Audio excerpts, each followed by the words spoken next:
So hello everyone, I am Zazubaar and welcome to this slightly long-awaited spoiler analysis of a movie that came out last week, so you can see why it might be considered long-awaited. But we're finally getting around to doing a long-form spoiler analysis of Jurassic World. Not the fourth Genghis Khan. film. No, not Genghis Khan. Damn it. The fourth film in the Jurassic Park franchise, the first in 13 years. No, wait, 14 years. Yeah, that's the right date. And we are here to do a spoiler analysis of it. I already did a non-spoiler review, so I'm basically going to get into everything that I didn't get into there. And I'm not going to do it alone, because I brought with me my good friend, Adam Noyce. Hey, YouTube. My other good friend, Dylan McCandless. Hi. And my occasional frenemy / roommate, Andres Perez, a.k.a. Kaiju Noir. Want to do a spoiler analysis? Probably not a good idea. I wasn't aware that you two had a domestic Their relationship. podcasts, wow enough. I didn't know you two slept together. Me and Andres? Yeah.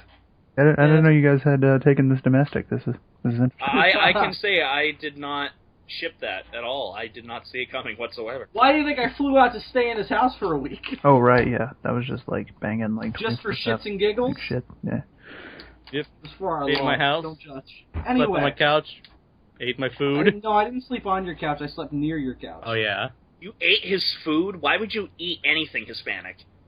Oh, alright. I think No. he made an adamant Whoa. refusal to eat anything Hispanic. Whoa, he's got a there though, Bill. Why would you do that? That was Why? a knife in the script right there. Dylan's like, whoa, Adam, too far. And then all of a sudden he's like, but he's got a point. It was a little bit out of nowhere. Like, this could be seen as a family fun review, and then all of a sudden Adam's like, Hispanic food is shit! And people are like, Mommy, why is the man so angry? And then they go running. And Called racism, Timmy. It's not about control. Racism and alcohol. So, we are indeed here to do a Screeching spoiler at the analysis. door! We are indeed here to do a spoiler analysis of Jurassic World. And as you can see, our chances of this actually going well have been reduced to pretty much zero, because this is going to turn into an unnamed episode of So Last Second Earth. Somebody just We'll try our best. Somebody just opened Padlock 9 already and just sent the It's not T-Rex called after us. Padlock, it's Paddock. Paddock, whatever. Padlock, not. Somebody sent the T-Rex Padlock. after us already and put this review out of its misery. No, let's get into it, shall we? So, Jurassic World, I already did my non-spoiler review, so I want to get you guys' perspective on this film first, and then we'll jump into more detail. So I just want everybody to give their general overview of the film, whether or not they recommend it, and their favorite thing about the movie, and their least favorite thing about the movie. So why don't we start with Adam? Adam, go ahead. First thing, did you see the movie? No. Oh shit! Well, this is going off the I rails. came here to review a movie that I've never seen before. No, that happened in a chat with Gorazard and I a long time ago. I know what you're referring to. I know exactly what you're wicked referring retro. to. So Adam, what were your thoughts on Jurassic World? It was pretty damn good. It was a really fun Yeah. film. I had a lot of fun. That was key for me, was I had a lot of fun watching the movie. Favorite thing about it is I just love the in all honesty, everything with the Velociraptors was fucking fantastic. Yeah. By far, that's my favorite part of the movies, and I legitimately think the Velociraptors were the best characters in the damn movie. They're the most three-dimensional. Well, yeah. In a sense, I suppose they were. And my least favorite part of the movie actually wasn't the kids. I actually didn't mind the kids at all.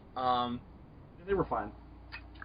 My least favorite part of the film was me trying to wrap my head around how stupid of an idea it is opening a theme park with dinosaurs in it in general, period.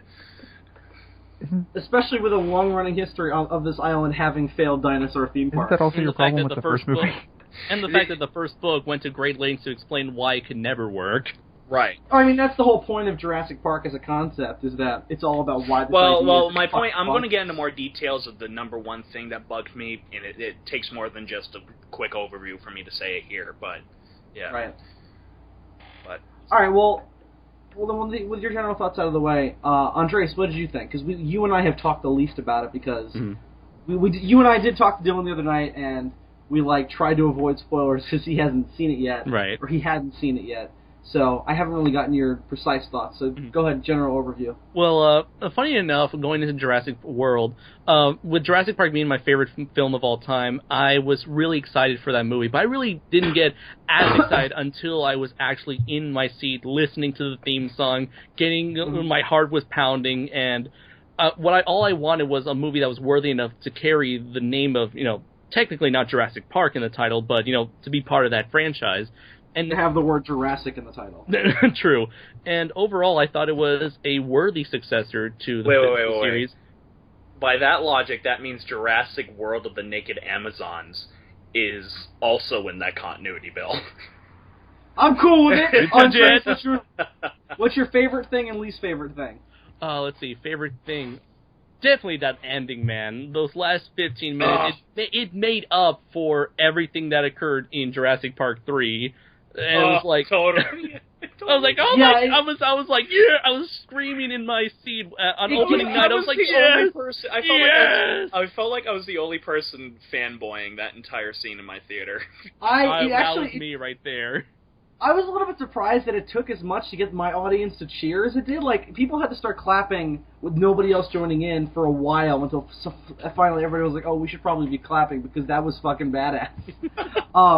So it was a little bit strange. So it wasn't like Godzilla where he kicked his ass and everyone was like, fuck yeah.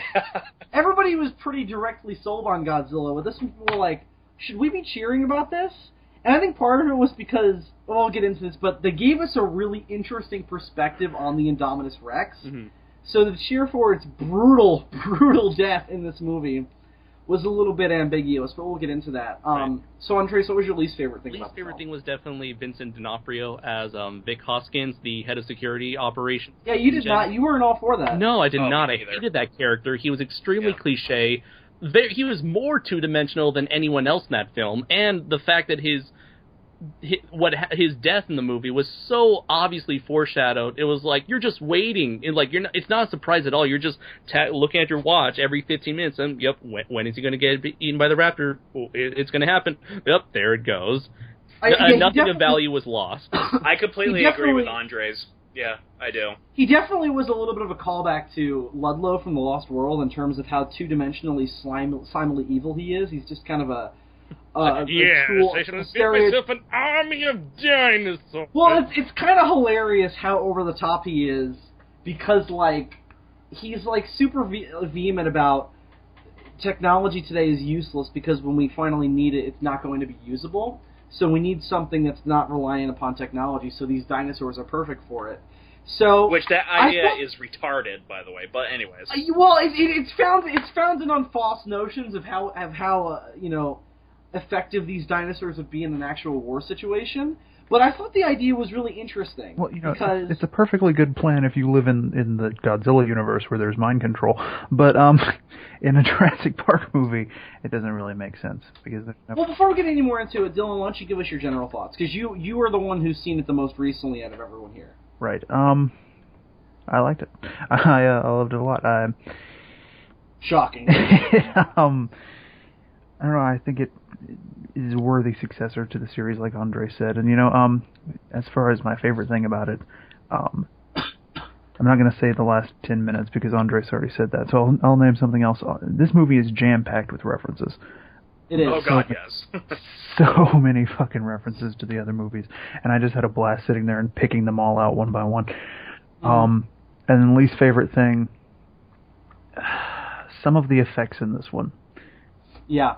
Are not that good. Yeah, the shot that comes to my mind, and I mentioned this to Bill last night. There's a close up of a Gallimimus, and it looks like fucking shit. Yeah, the interesting thing about this movie's production was that, how in the original Jurassic Park they tried to use the animatronics and the models whenever they could, and the CGI was just there for kind of dressing to fill in the gaps. Yeah. Right, especially when it came to whenever there were close-up shots of the dinosaurs, that's when they used practicals. And if it was far away, like a full-body shot, then that's when they had to use CGI. Basically, whenever the dinosaurs are moving, they're fully CGI, but that has to be true because if they weren't, they would look really funky and they wouldn't be able to move. But in this movie, it was kind of the complete opposite. It was everything is CGI except for a few key moments where we can kind of sell the movie to the geeks on the notion that there's going to be animatronics. Well, there in was it. one That's kind that of came. sad, where it's like it's sad like for that mentality to say, okay, we're going to use animatronics just to appease the hardcore JP I fans agree. out there. I agree. Absolutely. That should There is not the be the one- mentality going in. The long neck. The one that comes to mind is the one with the dead long neck, or the one that's Yeah, dying. the apatosaur. That was actually there. Yeah. I think that whole That whole that thing. whole No. The long shot it wasn't, but that one where it's a really cool shot, and unfortunately the scene is ruined for me because of a major film mistake in the shot after. But there's that great shot where the camera is just following Pratt. I don't even know his name, but Star-Lord. Chris Pratt's the actor. Chris Pratt's the actor. Chris Pratt's character. The camera's following him, right, and you see him walk around beside it. The next shot, the camera cuts to a wide shot to reveal the whole dinosaur, and the shot previous makes it look like he is taller than the whole body of it lying on its side, lying sideways, and then it cuts to the wide shot, and it's way bigger than him. And I'm like, you're talking about the.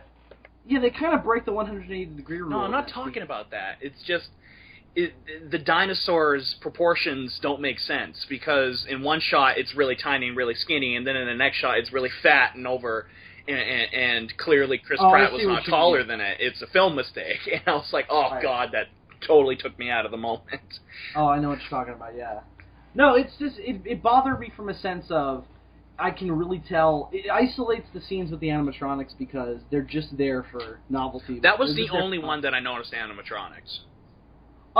Yeah, that was definitely the most noticeable one because they were like stroking themselves and the fact that they did it because they fucking lingered on that scene for like 5 minutes. What I wish they did was when the Velociraptors had their heads in the thingy in the cage, in the muzzle cages. I thought that would have been a fantastic opportunity to have practical. They were occasionally. They were a couple of times. They were animatronics. Like towards the end, when they were having the cameras put on their heads, they were animatronics.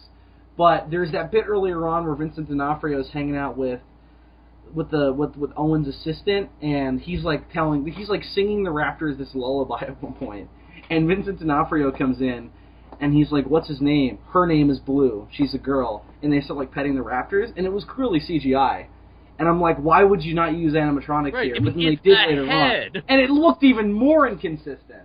Because they did it later on, but they didn't do it earlier. I don't know what the mentality was, but... Dylan, did you say your least favorite thing, or was the effects your least favorite thing? Yeah, some of the effect shots are... It's just disappointing given the quality of the effects in the first film, and even the sequels, to a lesser extent. Well, I mean, they all had Stan Winston behind them, and this movie really was telling in terms of it not having Stan Winston behind it, which obviously isn't their fault because he passed away. But I forgot, you can really feel his absence. I blame this movie. No, I forgot, was ILM part of this production or not? Yeah, ILM did the CGI, but they brought on Legacy Effects to do everything else, which is Stan Winston's kind of understudies. Okay. But the problem is, I watched the behind the scenes feature for the animatronics, and it's like a 5-minute thing because there's only 2 in the whole movie. But wasn't there 3 if you count? There was a little bit of animatronics and model work with the IREX attack on the gyrosphere, but the camera is so up close you can't really tell. So. And I heard that some shots with the animatronic was cut out. They were, yeah. They definitely were, which is something that the original Jurassic Park tried to avoid because all of the sections with the dinosaurs were animatic out, so that way they didn't have that problem where they had to cut shit out. With whatever they knew they wanted, they shot and put it in the movie. So that's why Jurassic Park is the way it is. But I guess overall, it's still... The other movies didn't have that, though. Like The Lost World, Steven Spielberg was like, you need to be able to give me more freedom to both cut and move the camera wherever I want on the fly. So that's why there's more CGI dinosaurs in that movie, but whatever. So let me just get into this briefly with my general thoughts and my best thing, worst thing. I already did my non-spoiler review, so I'll be brief. I think this movie is a ton of fun. It's the pinnacle of fantastic summer blockbuster. It's riveting entertainment. The special effects are absolutely awe-inspiring in some instances. It's a suspenseful thrill ride. It's funny in a couple of instances. It's a very well done summer blockbuster. But the problem I had with it was that it at some points felt like it was having an identity crisis of being a true spiritual successor to the original in terms of the tone and the pacing and the way it was made, but also in connection to modern Hollywood action movies. And in my non-spoiler review, I said that it was borrowing from one modern action movie very specifically at the end, and it probably shouldn't have because it was really distracting. I didn't say what it was as to avoid spoilers, but this I'll get into it now. Was anybody remind you of Godzilla 2014 in those last 10 minutes? Yeah, it totally was. It was crazy how similar it was, and I knew it wasn't a coincidence because Legendary fucking produced this movie. Right. They put buckets of money into it. Well, they were milking. The term is called milking. It's when they know they've got a moneymaker, and so they're like, we're going to squeeze every little tiny bit of money out of this. And that's exactly what this is. And it really is. To be honest, to me, that's what 90% of this movie was. And I have a problem with that. Well, it's a commercial juggernaut in that it's really, really good at building up excitement and kind of nostalgia and getting into the mindset of this kind of climate of exciting summer blockbuster that's going to take you to this far off land that can't really exist in real life. And Tell me about that's certainly not necessarily the most valid of endeavors, but what I do like about it and why I think this movie is as successful as it is that it kind of becomes a meta commentary on itself. Like, the whole premise of this movie being a Jurassic Park sequel that's 14 years after the last one is kind of used for cool social commentary with the IREX being created as a method to up the stakes, and that's exactly what the story is about. The park has been open for 10 years and nobody's coming anymore, but... It's not that nobody's coming, it's just that attendance... Well, it's just they don't have the same kind of audience they had back when they started. Dinosaurs have kind of become passé, as Bryce Dallas Howard's character gets into. And I thought that was really interesting. My problem with that is that no, I did not buy that at all. My problem with that was it's like we don't outside of one of the two kids, we don't see anyone else going we've been here before. Yeah, they don't really get into the audience. That's definitely a problem. Though I guess you can argue that it's kind of like that feeling doesn't really exist. It's just the corporate people kind of like obsessing over it. In that climate doesn't really exist. I don't know. They don't really spend time on it. Because to me, it certainly looked like the people going to the amusement park were having the times of their lives. They didn't look bored whatsoever.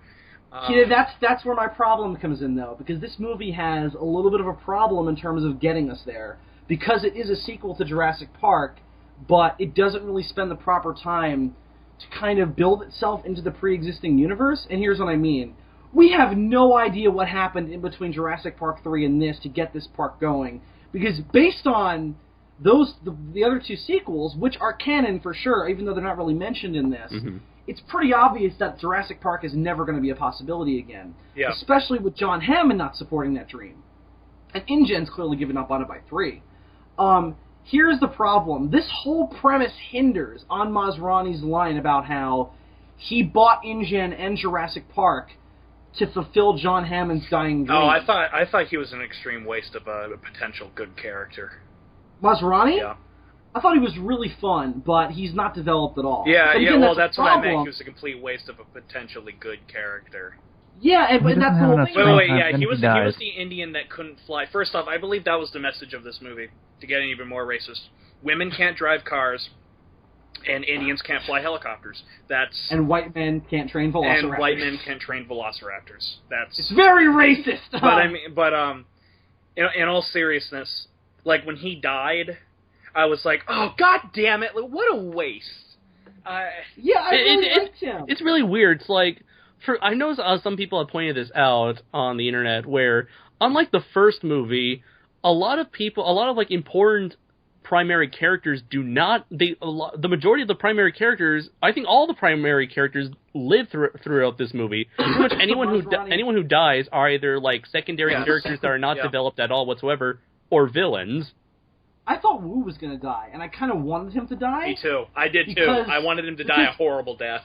Well, no, because he's kind of a dick in this movie. But here's the other thing: Wu in this movie, who again is the only returning human cast member from the original Jurassic Park, is basically everything that the Jurassic Park novel does with him, and the first Jurassic Park movie cut out for time. is attempted to be gotten into in this. I suspect some of it was cut out. I'm not sure on that, though. Because everything in this movie, and Dylan, I'm sure you'll agree with me, with Wu, is taken straight from the original Jurassic Park, just with John Hammond's character replaced with Masrani. Yeah, that's one of the things that I really respected about this movie. Because I love that. Because yeah, Wu is one of those characters who plays, a much bigger role in the book than he does in the first movie. Mm-hmm. I think he's the last person to die, if I'm not mistaken. I don't think he does die. No, Wu dies in the book. He doesn't when? He gets killed by the raptor at the Safari Lodge. Oh, right, okay. Yeah. He plays a much bigger role in the book than he did in the movie. He kind of got cut down just for time in the movie. So it was nice to see him sort of returned to the way he was supposed to be, I suppose. Yeah, I absolutely love that about it. And all the stuff about how, and the specifics of that are, I love the bit where Masrani is like, it could hide from infrared sensors, Henry. And he's like, that's interesting. And he explains why, because he used tree frog DNA to construct the DNA strand of the Indominus Rex for some reason. Oh, all I remember is that he used cuttlefish. He used, I think, either the cuttlefish or the tree frog because I guess their metabolism or something that causes them to grow at a exponential or grow and mature at an exponential rate. That's why he used the cuttlefish. That's why he used the cuttlefish. I don't remember why he said they used the tree frog. But what I liked about that was it was a callback to the original novel where Henry just kind of fucking went through DNA, whatever worked to get the dinosaurs going. Well, they did bring up this great line, and I actually applauded the movie for bringing up this line where he says, you never wanted something realistic, you wanted what looked cool. Yeah, exactly. And to me, because of that line, I buy the Velociraptors now. I buy the dinosaurs not having feathers. I bought everything. And he straight up said, if these dinosaurs looked how they did in real life, they would look nothing like what we have right now. Yeah. You didn't want reality. You wanted a fantasy. But the other thing is that he also has this weird connection to the park where none of this exists without me. And that's also very, very much so part of the book, is that he kind of developed an arrogant complex because to him, he was the true father of Jurassic Park, and Hammond was just taking the credit for it. And the other thing is that all he really cares about in the book, and I can tell that this is also all he cares about in the movie, is being recognized for that achievement. For being recognized for bringing dinosaurs back to life, and being able to control their DNA as much as he is. So I really enjoyed that about it. It made his character certainly more three-dimensional. And ultimately, I do think he is somewhat the best character in the movie.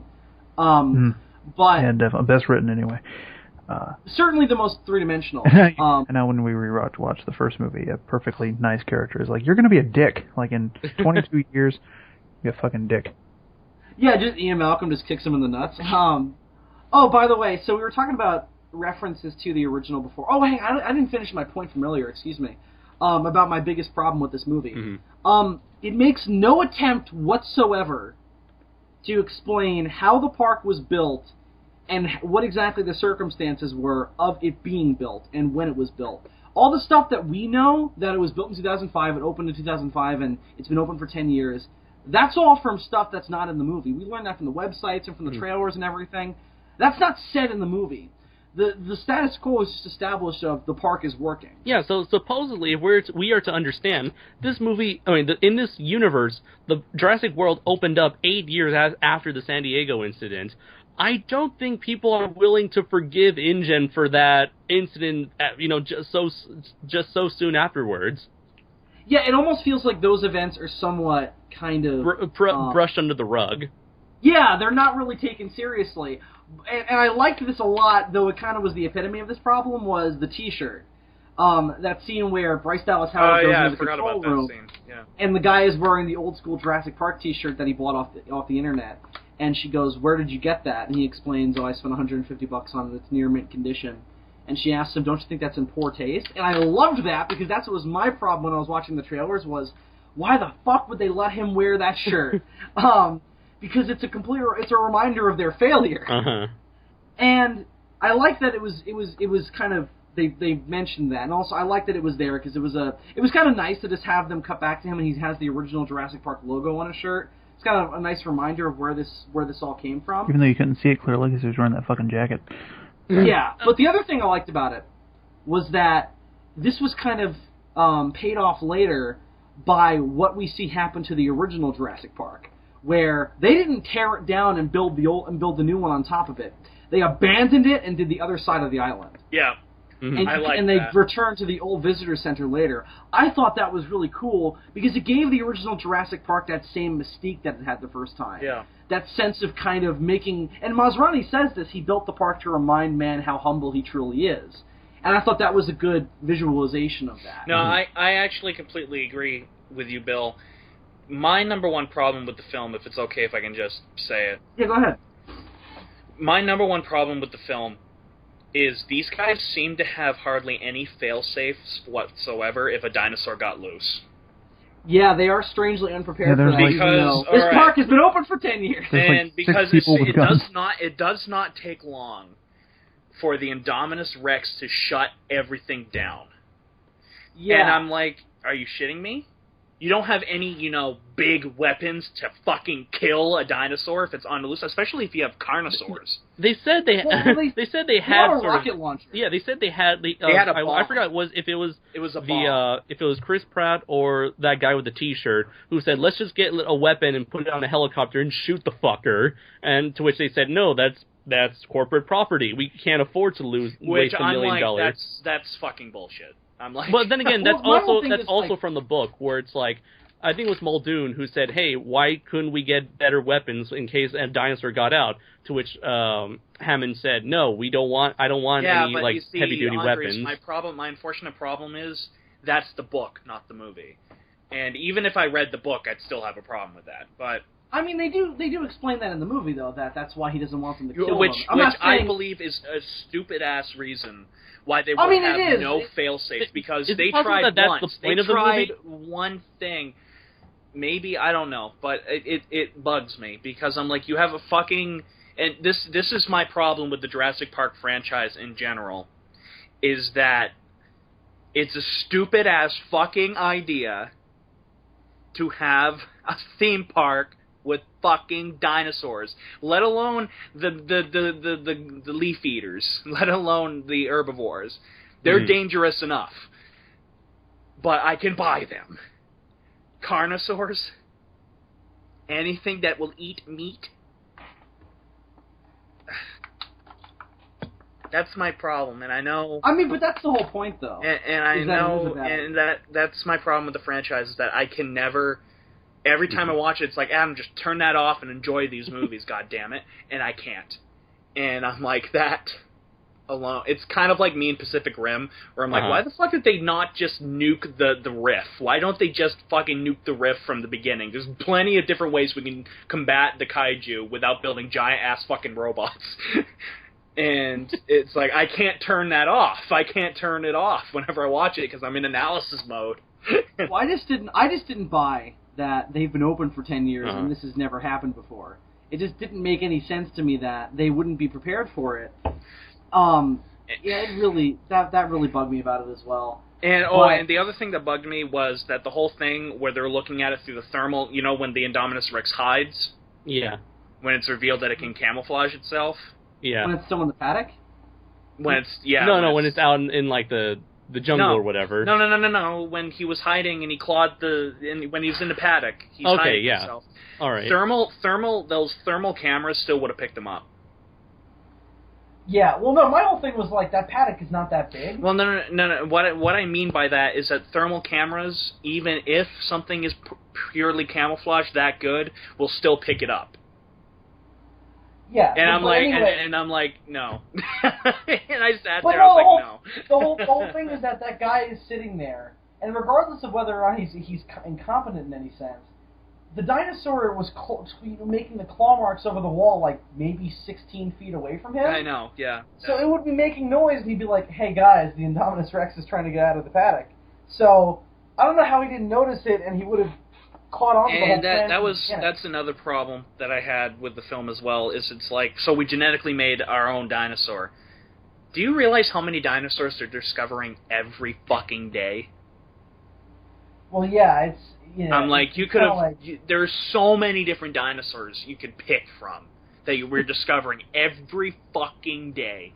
and you decide to make this hybrid monstrosity. I mean, I'm pretty sure something like a Therizinosaurus would attract customers. Like, oh, look at that dinosaur with the huge ass claws or something. Or what about the four-winged dinosaur, the one that had 4 wings? Yeah, with the wings on its that legs. would captivate us. And I'm like, yeah, why don't you do fucking shit like that? Maybe it's like they can only select a few. The problem is they're limited to whatever DNA they find, so it's not like they can have whatever species they want. But speaking of the DNA, I like that there were attempts to or references to how there are alternative ways of getting dinosaur DNA or producing dinosaurs. They show grinding up the bones and trying to extract stuff from the bones. Oh, It's probably the most effective way.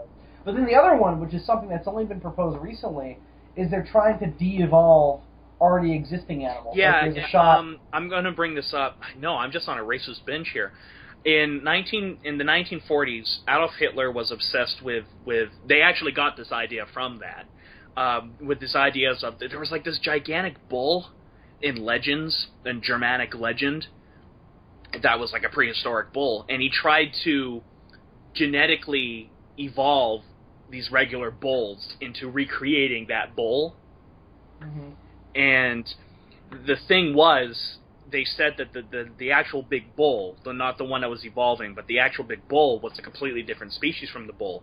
What it would look from the actual bull that they were trying to make look like, it's confusing. But they said that it would look like the legendary bull, but it would be nothing like the legendary bull. And I got that in here. And I found out that inspired that kind of thing. Because that's what people are trying to do now. Right. I remember I saw this documentary like years ago, probably when I was in high school, where they were scientists were doing experiments on these chicken embryos, where they were kind of unlocking these hidden genes. Jack Horner's a big proponent of this. He has like a book about it and shit. And they've managed to produce chickens with teeth.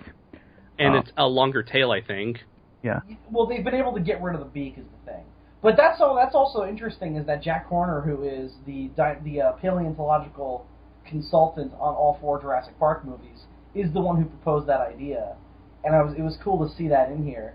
I also really enjoyed the line where Henry Wu was like, "You can't create an animal with enhanced physical predatory traits without the corresponding behavior," and I was like, "Oh, so that's why it's fucking psychotic." I thought that was cool. Probably not a good idea. No, it's not. It's probably not. Well, the other thing was that the trailer made that line sound way cornier than it actually was, because it's 2 different lines broken up by scenes. Chris Pratt goes, "You just went and made a new dinosaur," and then like 3 scenes later he goes, Bryce Dallas Howard is like, "Should we arrange play dates from the dinosaurs?" And he says, "Probably not a good idea." So they kind of fucked that up in the trailer. Yeah, and the trailer's like, "You made a new dinosaur? That's probably not a good idea." Yeah, it sounds really corny, and it's not in the movie because it's not the same line. So with that said, let's get into some other things. Mm-hmm. Let's talk about the human cast in a little more detail. We've already covered kind of the supporting cast. What did you guys think of the kids and Chris Pratt and Bryce Dallas Howard? If it's okay if I can go first. Yeah, go ahead. Watching this movie, it reminded me a lot of Pacific Rim, where a lot of the characters are kind of two-dimensional or kind of archetypical, but what really saves them is, like Pacific Rim, it's the actors themselves that kind of save these characters and save the movie, as they were able to, put in their great talent and charisma into making these characters feel memorable and, I guess, and entertaining. But I do think that Pacific Rim had much better writing and succeeded at doing that much more than this film. I don't know if I fully agree with that. I think they were both pretty successful at it. The thing about it is just that a lot of these movies' personalities come from the actors who are speaking behind the lines. And this movie is no exception to that. Like, Owen Grady wouldn't be a character if it wasn't Chris Pratt delivering his lines. You know what I'm saying? Although, would the same be applied to someone like Ian Malcolm and Jeff Goldblum? Well, not fully, not to the same extent. I do think that Alan Grant, Ian Malcolm, Ellie Sattler, and all of them are better characters than the ones we get in this movie. Mm-hmm. But the thing is that you're right. Without the personality that the actors bring, it wouldn't really be that engaging. Because if you read the book, there are times where it's just like, all right, guys, shut the fuck up with the scientific exposition and let's get on with the plot. Uh-huh. That's one of the biggest problems that the book has, and I think that these actors delivering that dialogue is part of what makes it so much fun. And that's not lost in this film, I think. I love Chris Pratt. I think he's infinitely fun. I know, Chris Pratt is my new He's replaced Aaron Taylor Johnson. As your new man crush. Yeah. He's the perfect combination. He's so dreamy. He's cut like a fucking Greek god, but he's also really. Well, he's not really cut like a Greek god. He's more, to me, he looks more like an everyman. Well, that's kind why of he's guy, so likable. And I'm like, And I have always been a fan of the whole relationship between a man and a beast, and the whole idea of like him. He's a beast, all right. Oh yeah, I bet he fucking is. The whole thing about him training the raptors was one of the most controversial elements of the first trailer. Yeah. And having seen them, because I was one of the people who was like, that's kind of a weird idea. But having seen the movie, it's pretty fucking brilliant. And the reason why it works is because it's simply more realistic and animalistic for them to be able to do that. Mm-hmm. Because in Jurassic Park 3 especially, the raptors kind of became like... Slasher villains? Like Planet of the Apes level monstrosities in terms of like unnatural killers that are just so intelligent and so unnatural in their intelligence that they're basically just fucking psychotic killers. But in this, it's like they are really intelligent, and they display certain traits that most animals don't, like ability to communicate with each other. Well, my one complaint with Chris Pratt's character was that more of his backstory. I wish they didn't make him somebody who was in the Navy. I thought it would have made a lot more sense if he was somebody who was... or who was in the Army who defused bombs, because a lot of times somebody who would defuse bombs would have to go with a dog and would learn how to train a dog, and I thought that would have made a lot more sense why he would go and want to train the velociraptors if he had a password he made. I thought there was a line where he did train dogs before. Was in the there? Navy. There might have been. I don't remember it, because I'll be granted I saw this 2 weeks ago. Uh-huh. It's very possible that it was in there. Here's my whole thing, though. My problem with that whole idea was that it gave away the quote-unquote plot twist of the movie. Oh, yes, it did. Immediately after his character is introduced that he was in the military prior to this. And it kind of gave away why Vincent D'Onofrio's character was there in the first place of. He wants to use these animals as weapons.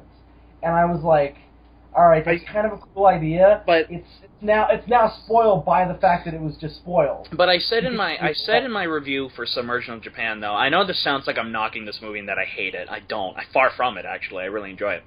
Mm-hmm. But I said in my review for Submersion of Japan that I don't think you necessarily need three-dimensional characters to make them good, as long as you make them, if you give your character personality. As long as they're likable. Yeah, if you give them personality.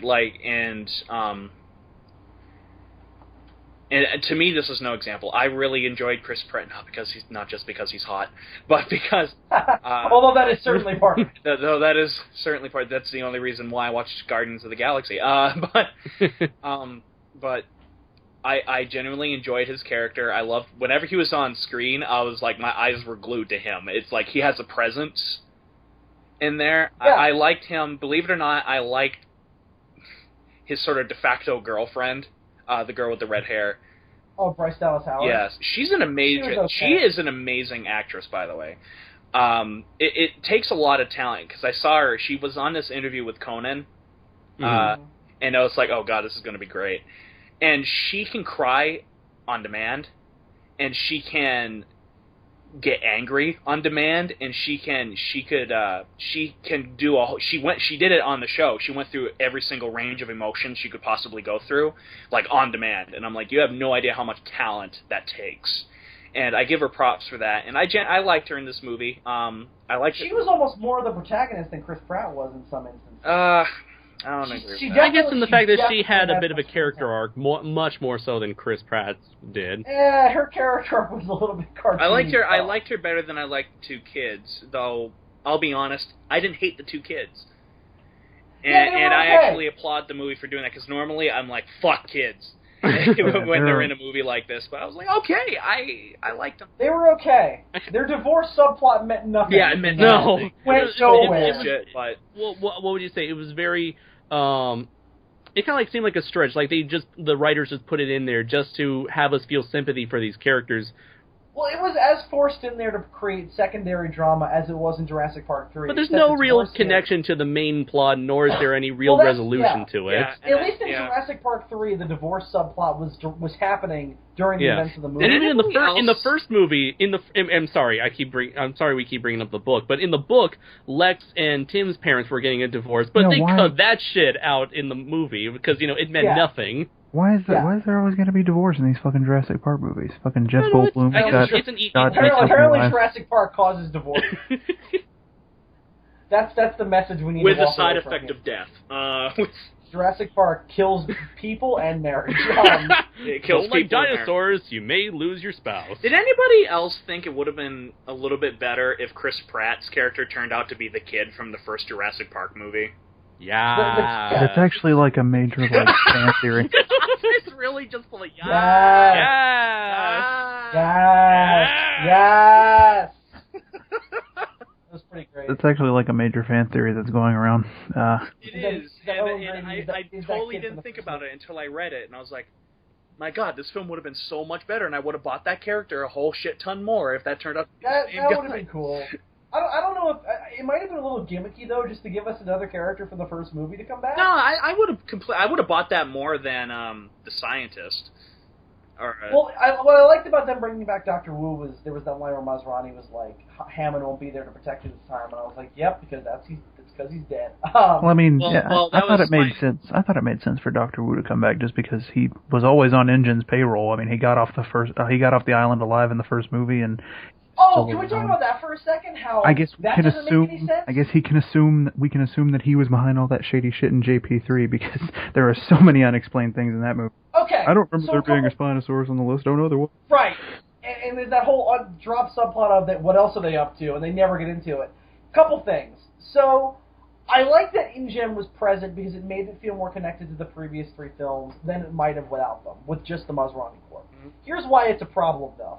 It doesn't make any fucking sense for InGen to be involved for this reason. John Hammond lost control of InGen at the start of The Lost World. And the events of The Lost World, of the protagonists, were in defiance of InGen.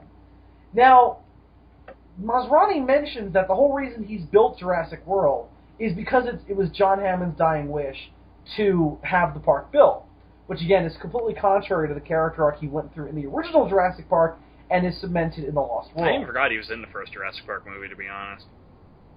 Who, John Hammond? No, I'm sorry, the scientist. I apologize. Oh, he was like Dr. Wu. I mean, he's not even a character in that. It's like a walk-on role. So, in this Him movie... and John Arnold both. Characters from the book reduced to practically nothing.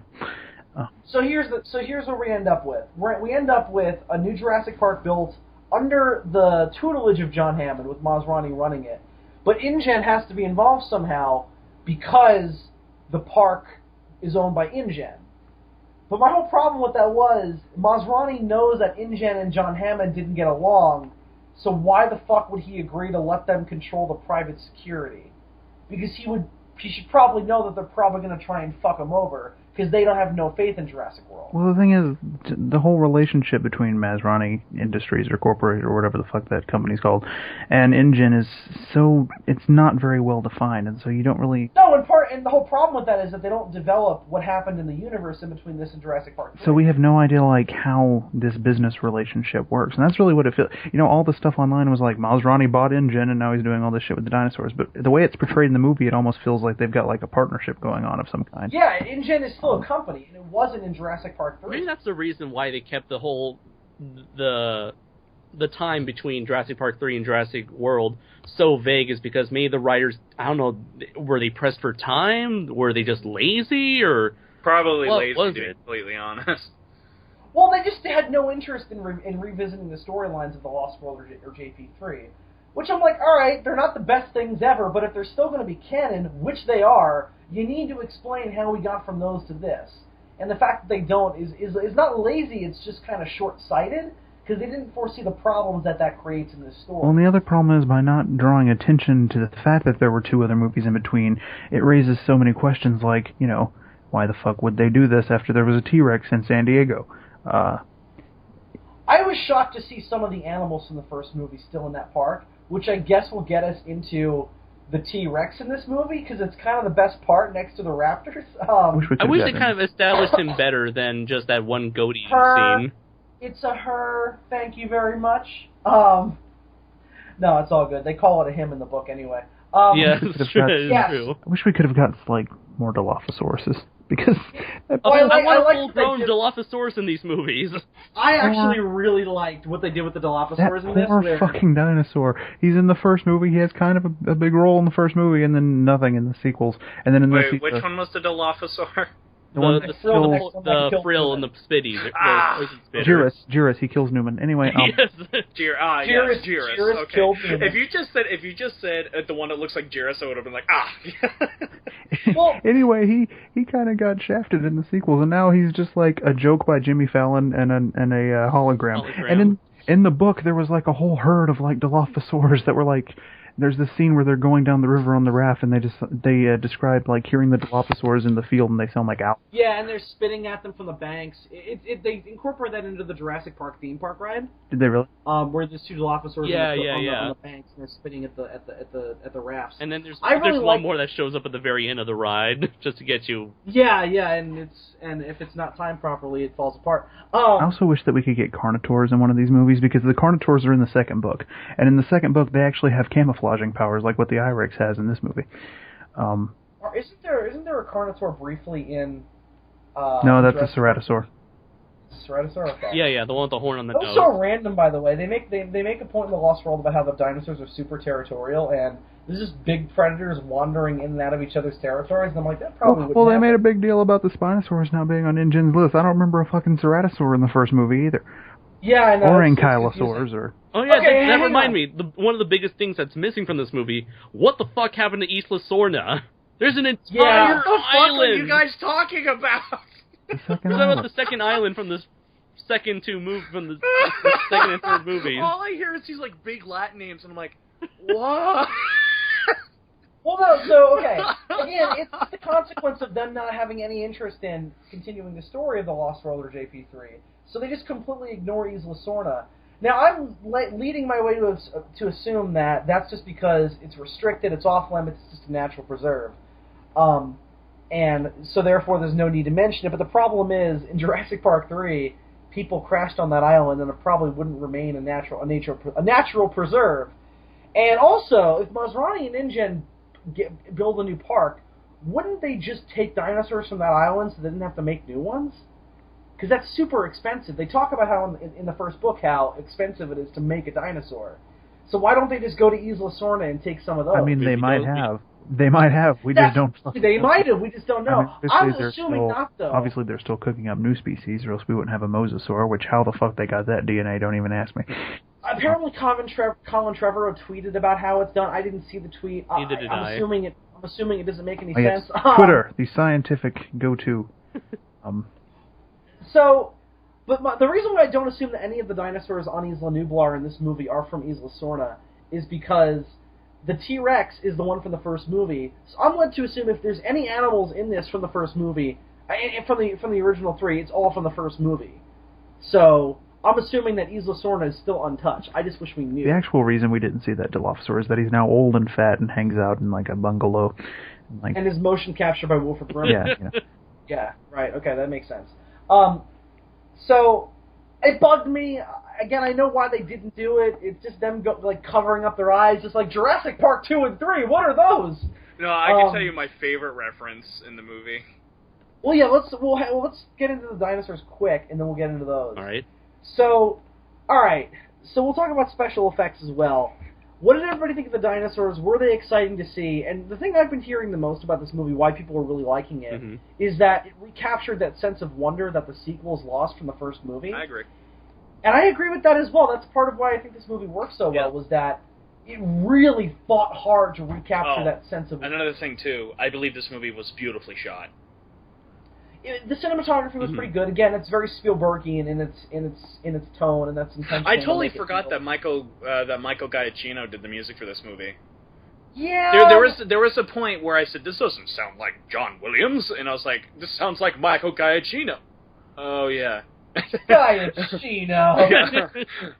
But You're right about it recapturing the wonder of the first movie, because in the other sequels there would always be like this token moment, like the ending of 2 or the part where, oh look, aren't the stegosaurus is pretty, or in 3 it's like 5 seconds when they're rolling down the river and the brachiosaurs and all those are standing right there. Also, the opening plane shot is supposed to be very wondrous, but this really earned well, that. The difference, I think, is that in those 2 sequels we were just seeing things that we had already seen in the first movie, basically. In this one, it's a little bit different because it's a functioning park, and so you have a completely different like sense of wonder about it, because it's a different so they had more of an situation. excuse to create that feeling. Yeah. This movie strikes me as one of those movies that I believe, I'm kind of doing this with Which Way They Walk, is that I can't really show the universe because of the lack of budget in my case. So what I'm doing is, Andres and Dillion, for example, you guys did a recording where you guys did like this debate over the radio.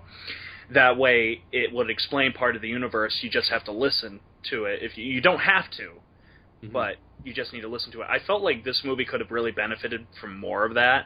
Like, when they're walking, the public's reaction, or like, I guess, like, I don't know, I think this movie would have benefited if we had like some sort of montage at the beginning of the movie, akin to like Dawn of the Planet of the Apes, where just to like have, like, I don't know, newsreels or internet bloggers, YouTubers, I don't know, anybody just talking about. That's exactly what I thought as well. Like what we had with like Godzilla, maybe you have like an opening title sequence with like clips of things that happened in that could work. Just with audio, please. I want to hear what people are saying this time. But yeah, I completely agree with that. They really ought to have done that to really bring the universe. But anyways, that went completely off track. I just wanted to say that. Well, yeah.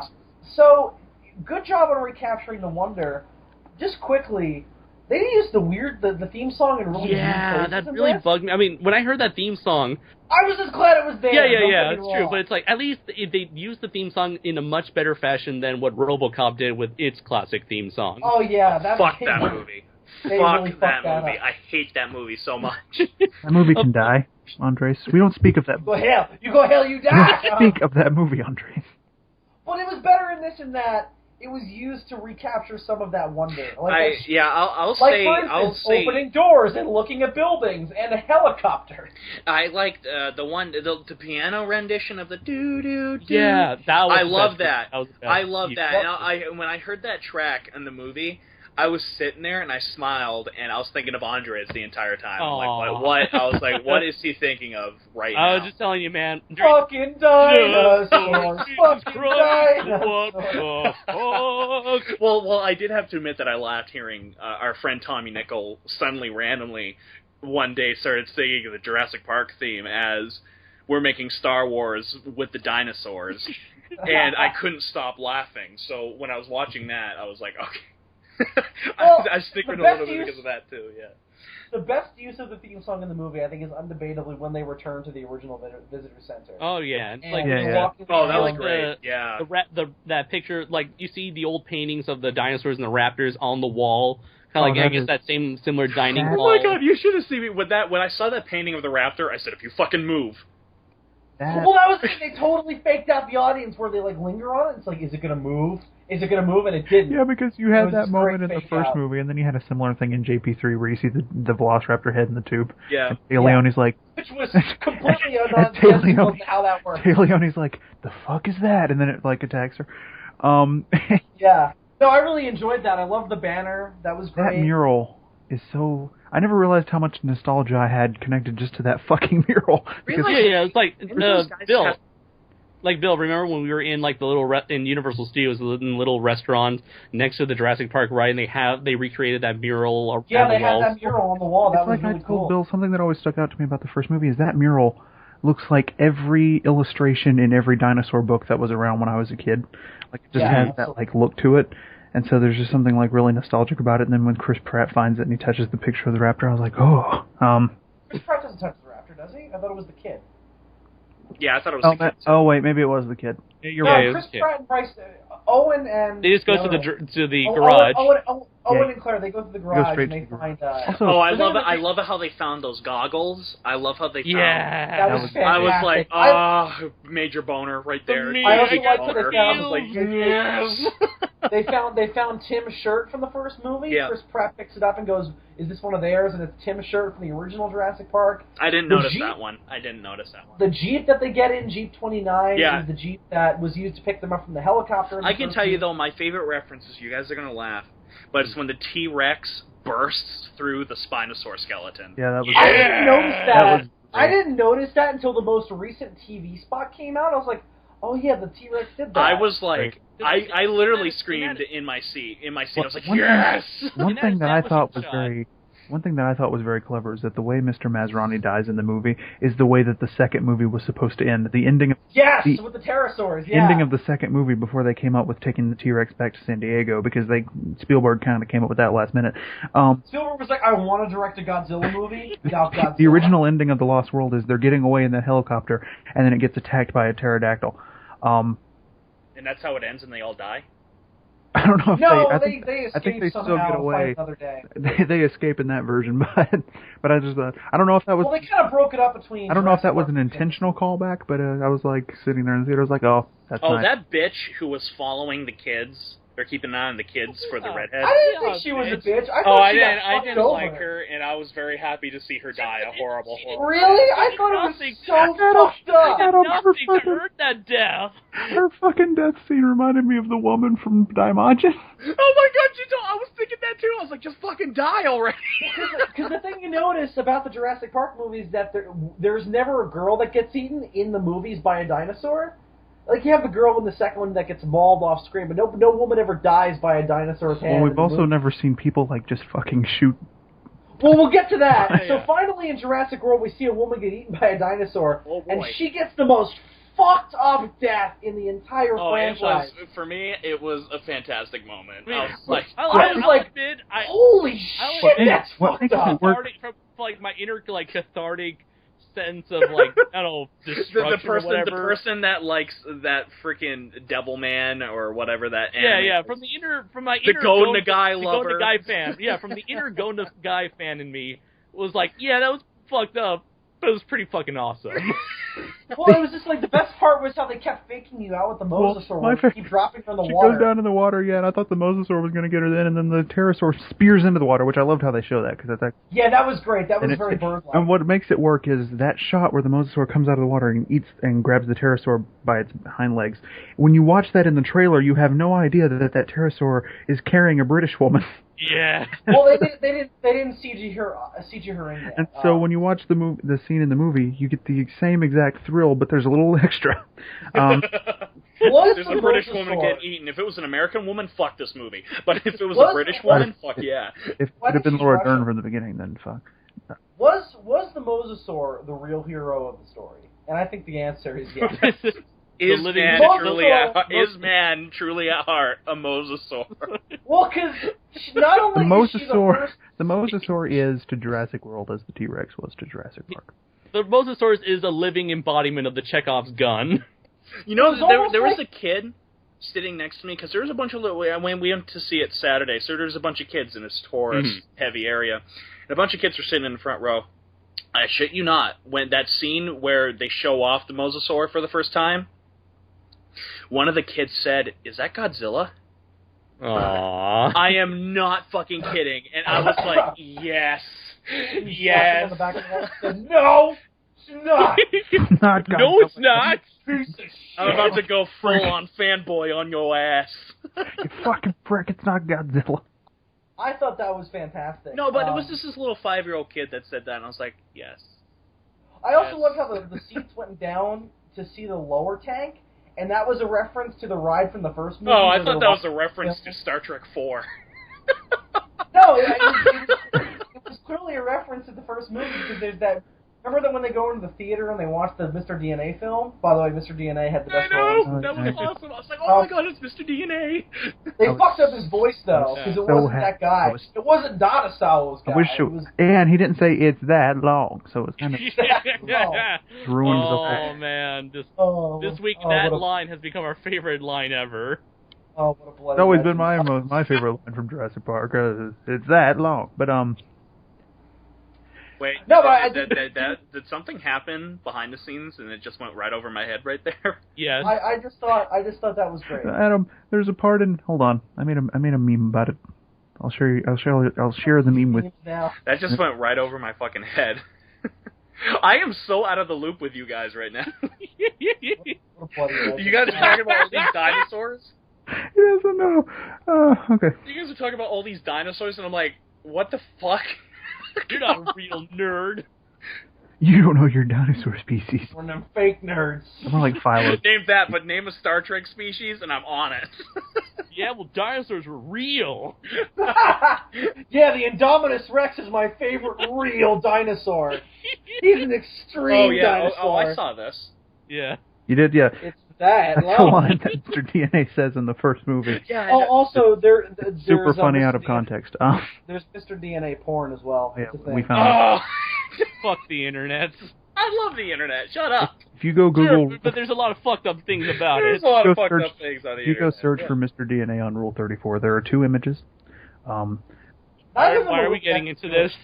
Well, I mean, they're made out of. This is Where's the the son of Jurassic Park Sarazawa?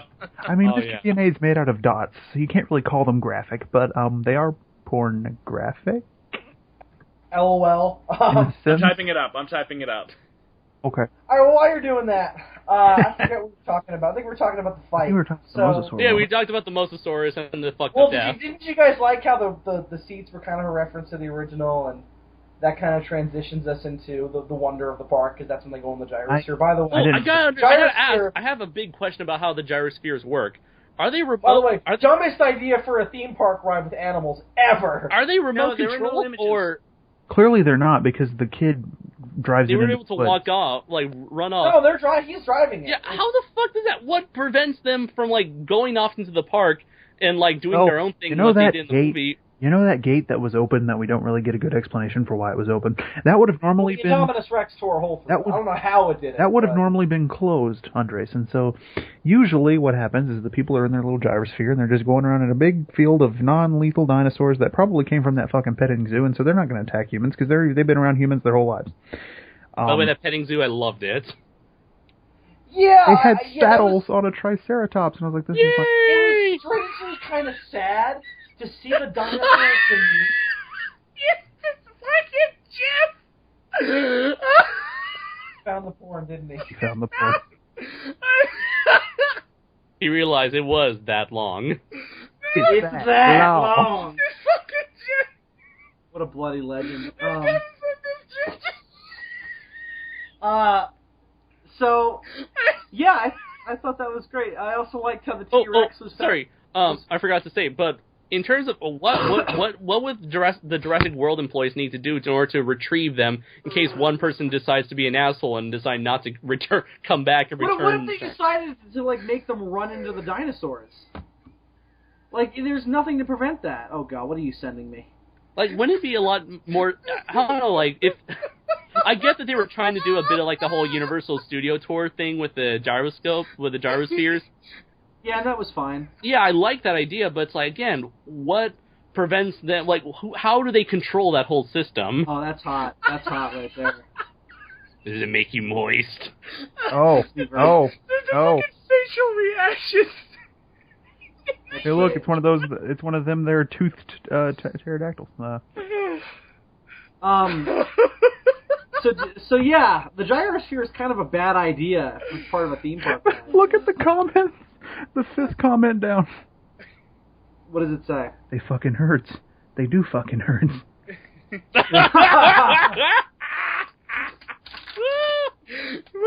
Fucking hurts. They do fucking hurts.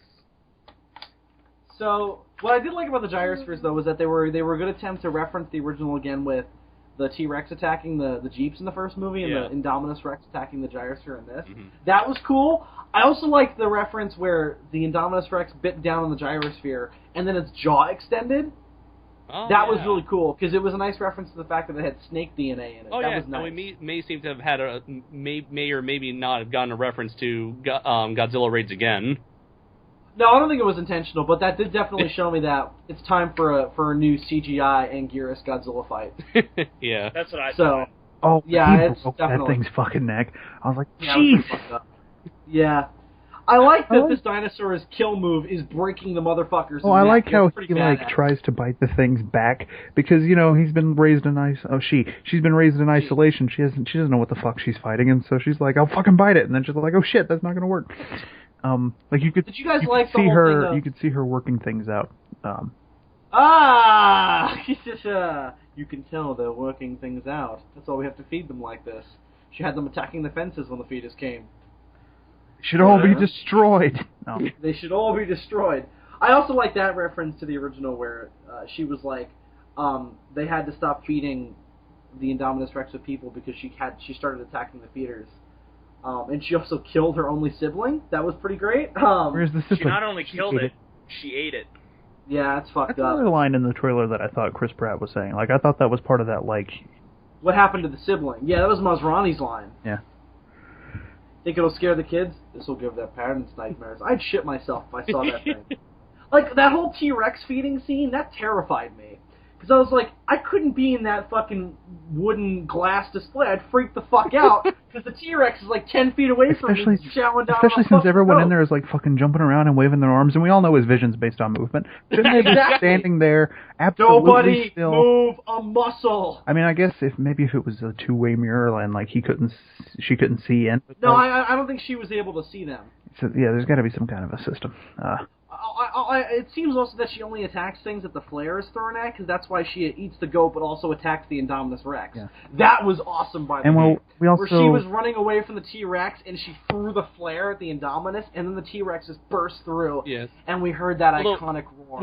And that roar was sent the shivers. best part of that That fight. sent shivers down my spine. I was like, yes, Oh, I I was finally like- heard it on big loudspeakers. I I was, also Yeah, loved- well, it was just like, I also feel loved like I'm that- a kid again watching Jurassic Park because of that roar. I also loved that fucking moment when the Indominus has the T-Rex down and she's about to finish her off, and then you just hear the and the fucking Indominus. That was a brilliant recreation of the raptor noises, by the way. The Indominus just like looks up like whoa, and then fucking you got the Velociraptor running it. Also, one of the Straight only Jack the references. dog! Also, one of the only references to the Lost World, you could kind of hear the Lost World theme as the raptor was jumping. You know the theme song for the Lost World, that dan-na-na-na-na. They played that a little bit when the raptor was jumping up. Mm-hmm. So I thought that was kind of neat that they threw that in. Can we talk about the Raptors? Yeah, so let's get into them. They're awesome. Fucking Because blue. they are so fucking awesome. The only thing that this movie didn't have with the Raptors was I wanted them to all surround Chris Pratt and then start licking his face like they're dogs. That was the one thing that was missing from the... That would have been amusing, but I did like the line where Chris Pratt said, the kid asked him, "Are they safe?" and he said, "No, they're not." I thought it was good that they made that distinction. Yes, Right. yes. He's not like they're not palling around. He just has a relationship with them where they don't associate him with food. They see him as somebody to be respected, and that's the whole point. Is that he's not controlling them like a master to his pet. He's He's you know, the kind alpha of male. Yeah, he's kind of because what he happened sees was them- it's explained that he's been imprinted on these dinosaurs because he was there when they were born. straight out of Godzilla the series. Which that was cool. didn't work for Hammond, but whatever. Well, no, Hammond didn't get eaten by a dinosaur though in the movies, and that's not in the book. Obviously. That's true. You know what? He never had This is any. the book. He'd only been on the island Wait, like 4 Hammond You know times. gets what? eaten in the books?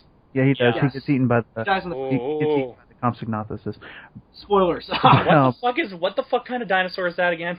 They're the little That's bitty the Little ones. compies, the one that look like chickens, but they're green and scaly. Oh, the ones that eat the girl in the movie? Yeah. Well, they don't eat her, Yeah, they no. won't.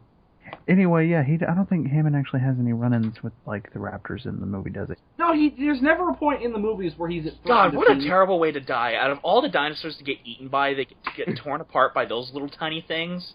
Here's the worst part. Oh. John Hammond's book, because in the book they establish early on that they use the Tyrannosaurus roar to scare the dinosaurs into doing stuff that they want them to do. So if the herbivores are blocking a road that they need to get through, they blast the T-Rex roar and that scares them off the road. What if they do if the So- T-Rex is doing something they don't want it to do? Well, then they're fucked. They play a Spinosaurus roar. Yes. No. I saw that meme, Dylan. That was Yes, pretty I did. brilliant. It's my favorite fucking dinosaur Yeah, now. I love that. There's been a whole bunch of great memes. Oh wait, hold with- on. I gotta show you this. Pratt. I gotta Sorry, show you this bit of fan art. Sorry, Clarence, I have a new favorite raptor. Yeah, Yeah, Clarence, fuck what you. we need to have we haven't Yeah, I Jacob saw that. Bates one. Yeah. we need to have Jacob Baker depict Musla in like the Chris Pratt pose with the arms out and be surrounded by 3 Clarences. Well, hang on. So before I lose this point, and damn it, I kind of already have. I really wanted them to fist bump in the movie. I wanted the fucking T-Rex. The Raptors? No, the T-Rex with his tiny fucking arm, and the Raptor. Yeah. Oh. And they like ride off into the sunset. I completely forgot what I was going to say now. Oh no, okay, so John Hammond's death in the book. So what happens is they think that if they play their T-Rex for it, it'll scare the Raptors away. And I don't remember if that works, but what happens is that John Hammond thinks that the T-Rex is attacking the compound. Bill, before you go any further, it's actually explained in the book that the compies have a venom in their saliva that... Yeah, all the dinosaurs... Actually, it's not even really a venom. It's like an ancient protein that hasn't existed on Earth for a long time. Anyway, the effect that it has on their victims is that after they bite you, you get like really fucking tired and pass out, and then they just like swarm on you. And also, isn't it mentioned that it kind of makes you feel stoned? Yes, he got a euphoric like... feeling. It's like a drug. Yeah. The biggest thing to compare it to is Komodo dragon saliva. The bacteria in that. I really need to fucking read these books because they sound a million times better than the movies, in my opinion. I love the Jurassic Park books. They're fantastic. And not that the movies are bad. And that I'm sorry. It just seems like I would probably prefer the books to the movies. I think the movies are a little better. Well, the first one in particular is that. I think the original is better than the book. I think the original movie is just better paced than the book. Like things kind of meander a bit in the book, and I'm like, all right, come on. But well, you all know how much I love my exposition. Well, I think the book functions better as a science fiction story. Yeah, it does. It does. Mm-hmm. The movie functions better as an adventure. So does Carnosaur. Sure. If you watched the movie and thought, this chaos theory doesn't make any fucking sense, read the book because they go into... Oh, you'll understand chaos theory by the time you walk out of that book, especially if you read the second because they fucking go into great detail over the course of those 2 books. You still won't fully understand, but, you know... You'll still question whether or not it's just a bunch of fancy and I heard that the Lost World book is nothing like the movie. The movie the movie is completely different. It's way better than the movie. Yeah. And some of the stuff that happened in the second movie they actually took from the first book, like stuff that they didn't get to use, like the little girl getting attacked. It's a weird cross. The little girl getting attacked on the beach is actually from the first book. Well, that's the funny thing about the first book is that it doesn't really become anything like the movie until about 80 pages in. Wait, so she didn't get eaten? No. I thought she got eaten. No, she just got because mauled. those other humans came and saved her. Like they were like, they fucking... I didn't think they did that in the movie. I thought she was pretty much dead in the movie. No, John Hammond explains to Ian Malcolm that she's fine, that she's just got a couple of cuts and she's like, she's fine. Other than, being fucking scarred for life by being eaten by, like, these little fucking, yeah, exactly. Bird she didn't get eaten. Whatever the fuck. Anyways, Jurassic World. Yeah, so, just to hang on. So John Hammond in the book, he falls down a hill running away from the T-Rex that isn't there. And then the compies attack him. And there's a moment where he thinks he can control them, It's actually really similar to that guy who got eaten by the compies in the second. Yeah, it is very kind of taunts them and all that, but there's a moment where he thinks, they won't eat me, I'm John Hammond, I'm in control here, and then they fucking eat him. Wait, isn't he like a big asshole in the books, too? Yeah. He's very different in the book. Because I was like, John Hammond in a movie, he's kind of arrogant, but he's not like a dick. Well, in the book, he's not Richard Attenborough. The thing that I've noticed about Michael Crichton is that everybody's an asshole. That's the funny thing. Oh, you should read the Andromeda Strain. if you look at Spielberg movies that are based on books, he always tries his damnedest to make the characters more likable, with the possible exception of War of the Worlds. But in the case of Jurassic Park and Jaws, the characters in the books are pretty much complete, irredeemable douchebags, especially in Jaws. And he really worked hard to make them more three-dimensional. Except for that guy that they cut out of the first movie. He wasn't the lawyer, but he was... What's his fucking... Oh, and Regis? No. Yeah, Regis. Gennaro survives the movie. The book, I mean. I didn't come away from the book thinking Regis was that much of an asshole. No, he's more unlikable than Gennaro. I mean, Gennaro is a completely different character in the book, though. Yeah. He's a completely different Isn't he described as being athletic and shit? Yeah, he's all muscular. He's not the guy in the movie. Anyway. I need to reread that book because it's been a while. It's pretty great. The Raptors from Jurassic World. I already said this. I thought they were fantastic. Fucking Blue and whatever those other 3 names were. Delta, Echo... Chuck, Steve. Delta, Echo, Charlie. Yeah. Well, one of them was Charlie, John, right? Paul, George, and Ringo. Well, no, they named them all after that code that the military uses. Yeah. Right, exactly. Yeah, except for Blue. Is that an actual thing from that code? Well, it's Beta. No, I do Yeah, have a no, question. he named her Blue because she had those blue lines down her. Oh, that's a really, really weird thing. The Velociraptors have changed appearance in every movie so far. They did that on purpose, though. They did that to make them more sympathetic. Okay. If you look at the way their faces are designed as well, definitely, also yeah. they're different. They're differently structured than the Raptors from the first 3 movies. No feathers To whatsoever make them more- here. Yeah, it's weird. In the third movie, they gave him a few feathers, but then they kind of pussied out halfway through. Well, what I liked about it is that they actually explained that in this movie, where it's done on purpose to not give them feathers. Yeah. Yeah. Yeah. So I thought that was clever. But they were by far the best characters in this movie. They were the most sympathetic. Because I was like, oh, wow, I'm actually caring about these Velociraptors. Also, Did you guys think when fucking the Raptors have the Indominus cornered and Chris Pratt goes, "Now I know why they didn't tell us what else it was made of, because it's part Raptor." I was like, well, no shit. Yeah, Tom. no, I Look, was, the arms? It I looks like a laughed. fucking raptor. It's just a giant. It just looks like a giant fucking albino raptor. Are you telling me that using the Raptors as weapons is a bad idea? The only thing it's missing is the big fucking toe claw. Like, even if it had that, he's still. Well, like, we don't see its feet that much, so it might even have them. We just can't see it. no, they don't, because you do see a few Yeah, shots. they of don't. like You do Lost see, walking. like at the beginning when he first comes out. First off, I love how they don't reveal him until that fight. Yeah, well, I thought that we never got enough FaceTime from it to begin with, but it was. Oh, certainly there. you're just having violent flashbacks to Godzilla, which is basically your Vietnam. That's what's going. Godzilla 2014, the movie I gave 4 out of 5. That's just Vietnam. Movie that I loved. No. Well, the weird parallels to Godzilla were not in there, not showing the monsters. I think that if anybody who walked out of Godzilla and went, there wasn't enough action in that, I didn't see enough of the monsters, they can't say that for this movie, because you saw plenty of the dinosaurs. Yeah, you did. Yeah. Somebody said that, and I was like, no, you're objectively wrong. You are wrong. We saw plenty of the dinosaurs. And it was great. I'm not saying that was a problem. And even if you had a problem with the fact that they kept the T-Rex hidden till the end, that reveal was well worth it. Because when she says, "Larry, do something for once in your life," and open Panic 9, he goes, "Well, why'd you have to make it personal?" Which I love. yeah, I gotta say, And then I love that. And then she lights the flare, opens the door, and you just see the eyes. That was amazing and worth any problems with the movie. That entire final fight was worth Yeah, every problem with that movie. Okay, regardless of the fact that I thought the T-Rex CGI-wise didn't look as good No, as it the didn't. Indominus. No, it didn't. It didn't change how bad. No. There were some scenes where I thought the CGI in this looked more fake than it did in the original. Oh yeah, there are points. Absolutely. There are points where I'm looking at the T-Rex and I'm thinking, am I playing the fucking Jurassic Builder game right now? Because they didn't texture it enough, I don't think. Which it should be even more textured since it's supposed to be the same T-Rex from the first movie, only older. But apparently, when they age, it is. Yeah, Yeah, it's the same when T-Rex from the after first the movie. fight has been over, the T-Rex turns around and the camera quickly zooms in for a bit on its neck, and you see the claw marks that the raptors from the first movie landed on it. Oh shit! Well, and also I love that the Raptor God, and I'm the such T-Rex a fucking idiot. the Raptor and the T-Rex had a truce in this movie, and they teamed up to beat the Yeah.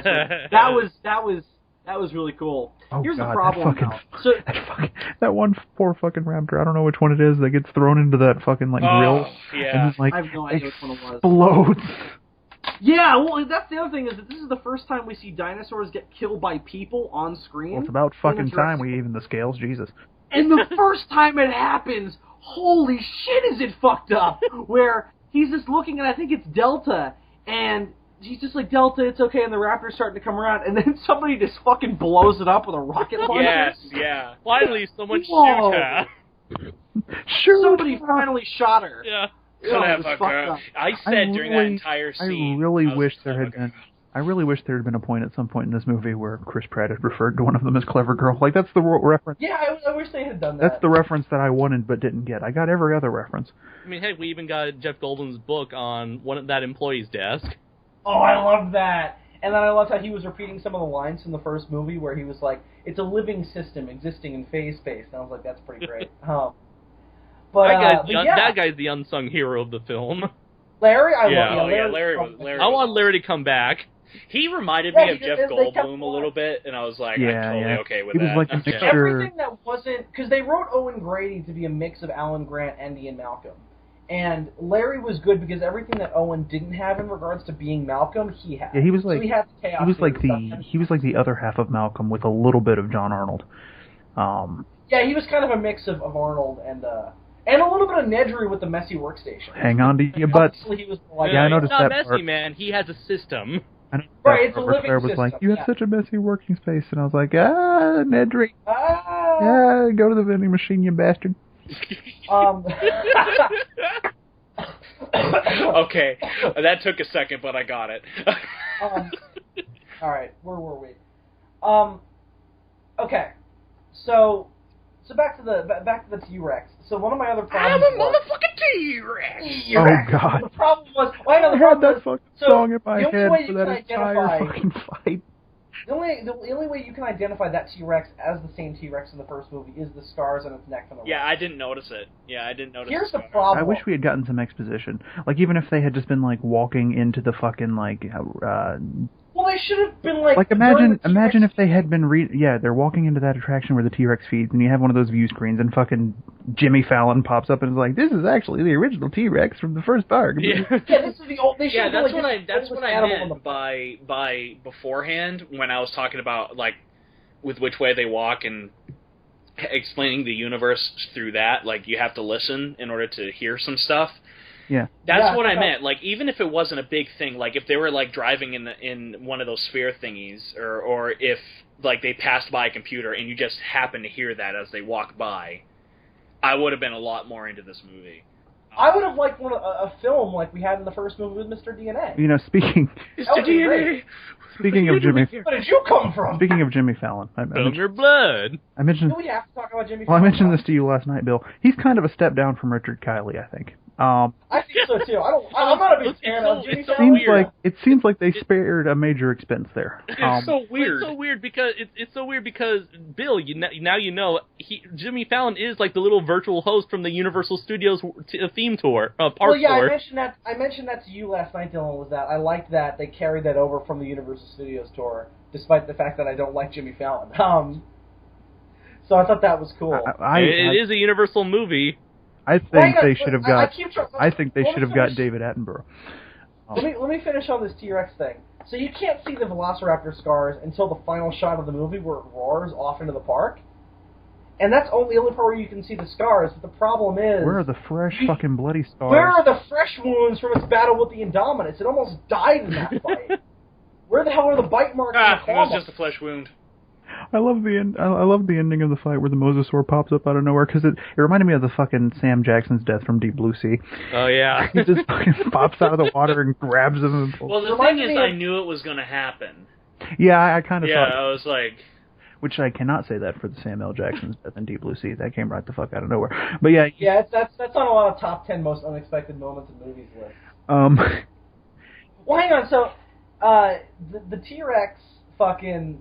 The Mosasaur killing the Indominus it was kind of hinted at a little bit because they were keeping it near the water, so I kind of called it, but it was still really cool. Just how, like... Oh, it was kind of similar to... You guys remember Lake Placid? Yeah. The crocodile movie? Yeah. Where that scene where it kills the bear? That kind of reminded me of that, where it just jumps out of the water and just takes this thing down into the You depths. guys remember all the shitty Lake Placid sequels from Sci-Fi Channel? Oh, boy, do I. This movie only needed Betty White.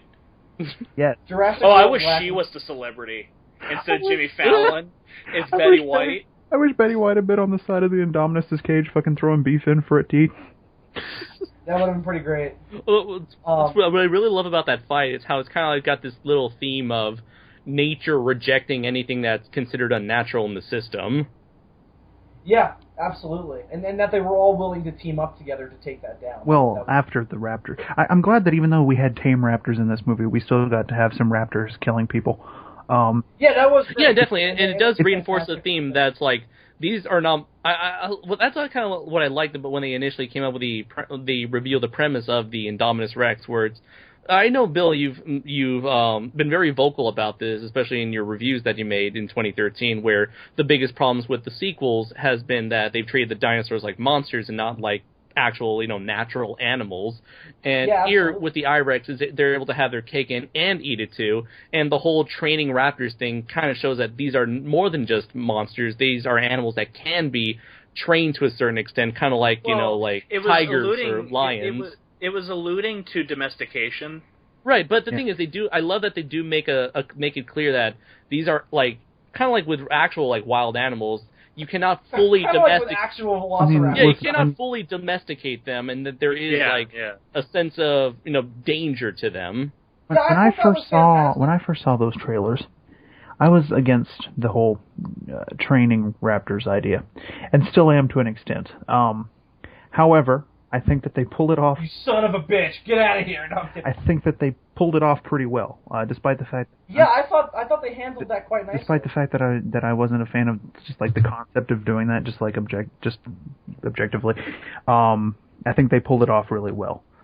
I think they did as well. I thought it was a welcome change of pace for the Raptors to not make them psychotic killers. Mm-hmm. I thought it made their role worthwhile. Oh, and of course, highlight of the movie, the fucking pig, Bill. You know, that fucking pig. Yeah, I mean, that pig was definitely when that pig showed up, I was laughing because of what we've talked about.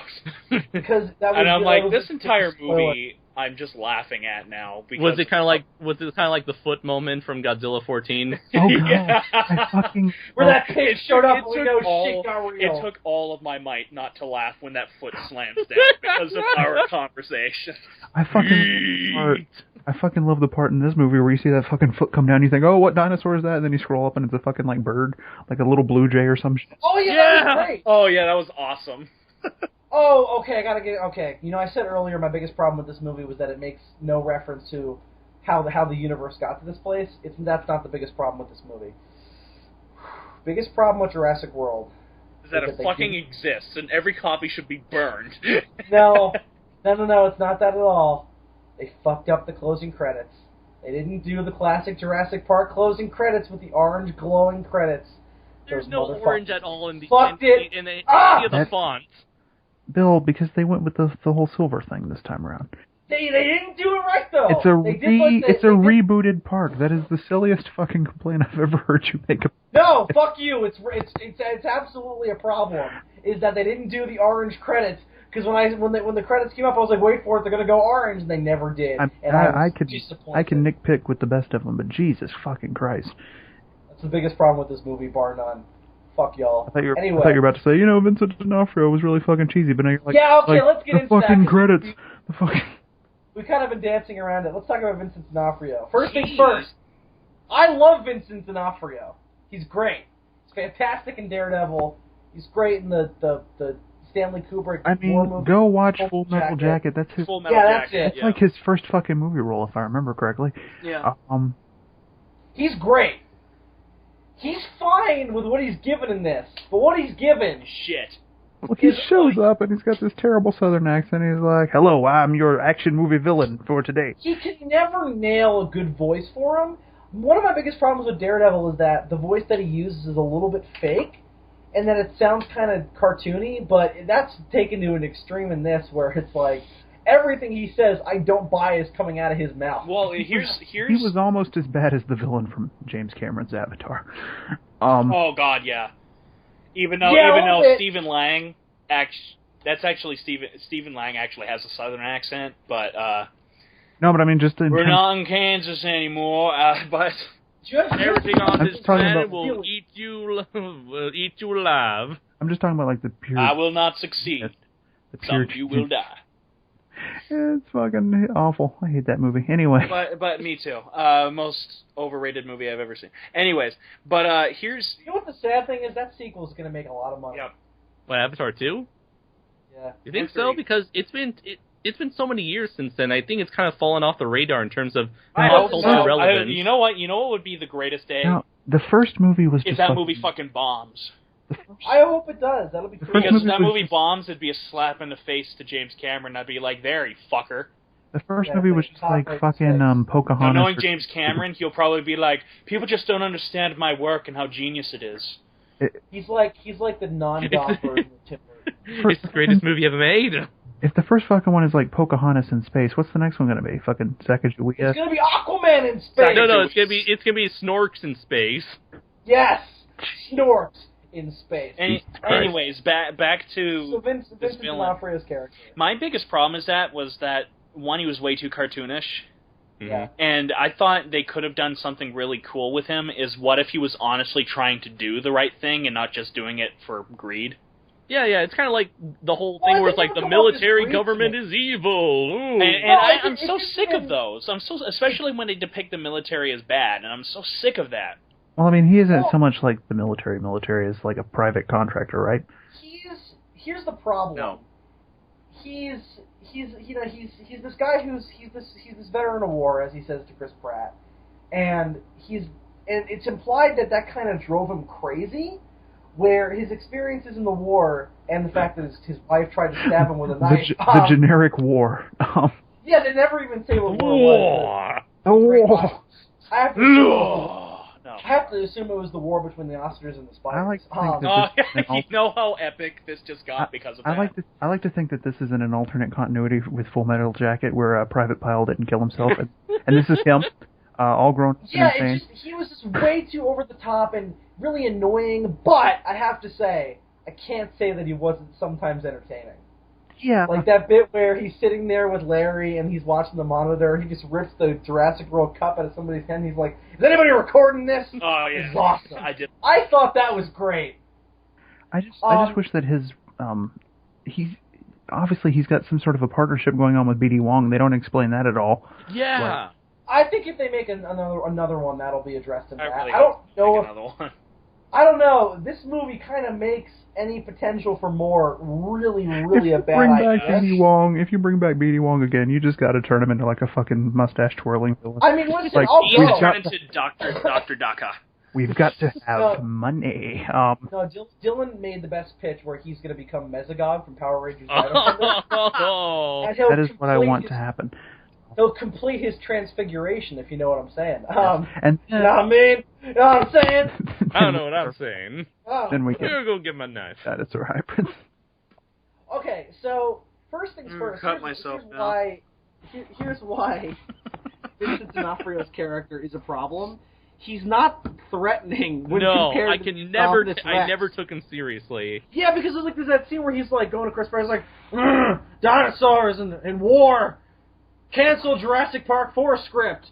Die! And then the raptor comes in, and it's just like, fuck your shit. You're gonna have an intimidating military guy. You gotta have fucking, like, I don't know, Clint Eastwood or some shit. Not you know what would have made that scene work better? Or Arlie. If he's trying to talk to the Velociraptor, it's about to lunge for him, he pulls out a pistol and shoots it. Yeah, he would have been more threatening if that was the case. Listen, I said this in my Lost Roll review. Jurassic Park movies do not need a villain. They really don't. They don't need a fucking villain. They just need... isn't it contradictory to the books because everyone's a villain in the books? No, because the books... They're not villains. They're just assholes. Okay. Yeah. No, because if that were true, there would be no heroes, because everybody's a fucking prick in the books. In this, that's not the case. It's like, I like Chris Pratt, and I like Maserati, and I like Claire and all them, and I like the kids. I don't like fucking Vincent D'Onofrio. He's entertaining as fuck to watch, but I don't like him. Oh, no, he's still not Doctor Who from King Kong Escapes. I thought he was really entertaining to watch, though. Never complete. I did like the bit, though, where he goes up to Owen, and he was like, can you imagine if we had these things in Bora Bora, or whatever the hell he says, and, Chris Pratt's like, you come down here and to look at these animals and you don't learn anything about them. You just take away what you want to know. And then that guy falls into the fucking tank, which is an idiot move on his part. Like, why would you even try to take the pig away? Just let them have the fucking pig. That's a good point. This park is really what a waste of ham. They need ham. Bacon? It was all for the fucking bacon. Like, what? This park is really poorly managed because it's not just a problem. I mean, yeah, it's not just a problem with Vincent D'Onofrio. Maserati just fucking flies in every now and then on his helicopter. How's the park? Everything good? All right, I'm going away now. Don't be so dramatic. And then on this day, shit just happens to go down, and then he wants to go down there and blame it all on BD Wong. And even when BD Wong's like, "You're the one who asked us to do this," he's still just like, "No, fuck you. You're the bad guy." Fuck you, BD Wong. He was, again, it was a little bit more like Hammond from the book, where in the original Jurassic Park book, they mentioned that Hammond's only been on the island like 4 times. Yeah, he was a lot more... It was kind of done to mirror that. He was a lot more active in the movie than he was in the book. Yeah, my whole problem is, like, he's battling on about how, like, are the people happy, are the dinosaurs happy, and that great bit where she's like, you can't really tell the dinosaurs are happy, and he's like, you can tell if you look in their eyes, and that tells me that he's like never seen one of these dinosaurs up close. You can tell if you look in their eyes. I learned that when I was on the ocean with my tiger, Richard Parker. Yeah, that was great. That was great. That was a great little reference. But yeah, I don't know. I didn't hate Vincent D'Onofrio's character. He was just way too over the top for this kind of movie. And his death he was just like, he just had like an "Eat Me" sign that he was wearing the whole movie. Right, even worse than fucking Newman. Especially when he's fucking around with the raptors, calling them boys when they're girls. You know he's gonna get eaten by one. Can we just get Dotson in a That's sequel? sexist fuck. Can we just get Dotson in one of the sequels? He was in the second book. Yeah, why wasn't Dotson in this movie? I want more Dotson. God of Dotson! Whatever happened to, what was that place called? Biosyn? Yeah, Biosyn. Where was Biosyn in all this? Yeah, that's the company that Probably Dotson works bankrupt and having sex with strangers on the street for money. for. We no longer have Dotson here, and that's kind of depressing. I like Dotson. Yeah, no, I wish he was in there. I don't know, boys. I think we've left Can we talk about the high heels? I mean, yeah, sure. Why? I don't know. It's like It's a really That's bad not like- idea. It's really It's weird. a really bad It's idea. weird. It's like it's physically impossible. I mean, I've read articles where what's her name, Bryce Dallas Howard. She was the one who she tried to convince. She convinced the director that she was the one who wanted to wear the high heels because she thought her character should like hold on to some form of femininity, and that's why she wanted her character to wear the high heels, and that they had to hire a UFC champion to train her how to walk and run in those heels. I'm thinking if you need to have they truly did spare no expense because holy shit, if you need to go that far to learn how to walk in heels, you probably think that it would be unrealistic whatsoever. Get the words out, folks. I'm very sorry. If you need to have a UFC champion to train you how to run in high heels, that probably should be a sign that this is fucking stupid to run in high heels in the first place. I don't think we really need any cues to remind us of her femininity when that whole exchange between her and Chris Pratt when she first goes to pick him up, because there are times in this movie where he comes off as a bit of a misogynist asshole. Yeah, and that whole I conversation, I was like, I don't care. whole conversation boils down to me man, you woman, let's go fuck. Yeah, that was I did laugh when suddenly they were both kicking ass, and all of a sudden they just looked at each other and kissed. I'm like, I thought that came out of nowhere. Yeah, I liked it. I liked it because it came out of nowhere. I was like, yeah, that shit actually happens. I suppose it was a little bit of embracing the cliche. What I liked more so was when he's riding with the Raptors on the motorcycle, and the kid was like, "Your boyfriend's a badass," and I was like, "He kind of is." Oh no, that line where they're like, "We're not leaving your side, thank you," and they're like, "No, him." Definitely him. Well, I know a lot of people have this movie has gotten a lot of flack from a lot of critics because they kind of view the gender roles in this movie as being very sexist. Fucking damn it! Fucking feminist. What do you guys think of that? Does this movie have seem to embrace gender stereotypes whatsoever, or any sort of? She is running the part. I don't know. She saves the day in the end by getting the T-Rex. The only part where I think that's apparent is that fucking conversation I was just talking about between her and Chris Pratt. Yeah. In that scene, it's like, come on, dude. Well, it's totally played I out. also like the part where they're gonna jump after the kids or whatever, and she tears up her dress and she takes off her sweater or whatever. Yeah, the whole and Chris what does Pratt that just mean? looks at her like, what's that supposed to mean? Yeah. Yeah, that was the pretty point of great. I that like scene that. is her being like, fuck you, I can do everything you can do. And it kind of reminds me of that fucking line from the first movie where Ellie Sattler's like, we can discuss sexism and survival situations later. I just thought this movie was problematic in that it was way too comfortable in embracing those cliches instead of just kind of. How the fuck? I think you guys just need to grow a pair of balls. That's what I think. Why? No, it could be that it felt too derivative to me, and it didn't feel derivative. Especially with the whole thing where it's like, what was it? Bryce Dallas Howard's her character. When the kid's mom called her, it's like, oh, you need to get married and have kids. You gotta stop working so hard. Yeah, well, that's why I didn't buy her character arc, because I was like, this is like. I mean, it was. This is so fucking this comes out of nowhere. Yeah, I would have bought that. You need to more. find a man. I would have bought that more if she was like, yeah, no. Hey, you Well, know she that? just, she You just know came that? off as a crazy person in some instances because she would just freak out because of where the kids were. I fucking hate that I was stereotype. like, Hey, you know that single life that you're totally happy with? You should like fucking get rid of that. You know, you should. Like, you know, you're I thought that was running an really entire good. park. You know, you're making millions of money You're of making dollars millions every of year. dollars. You're very Yeah, that's successful. wrong. Go Yeah, get that's married. terrible. Yeah, how dare you be successful You go- and want to achieve your dreams? You go get married and pour your life down the drain and make him a sandwich right this instant.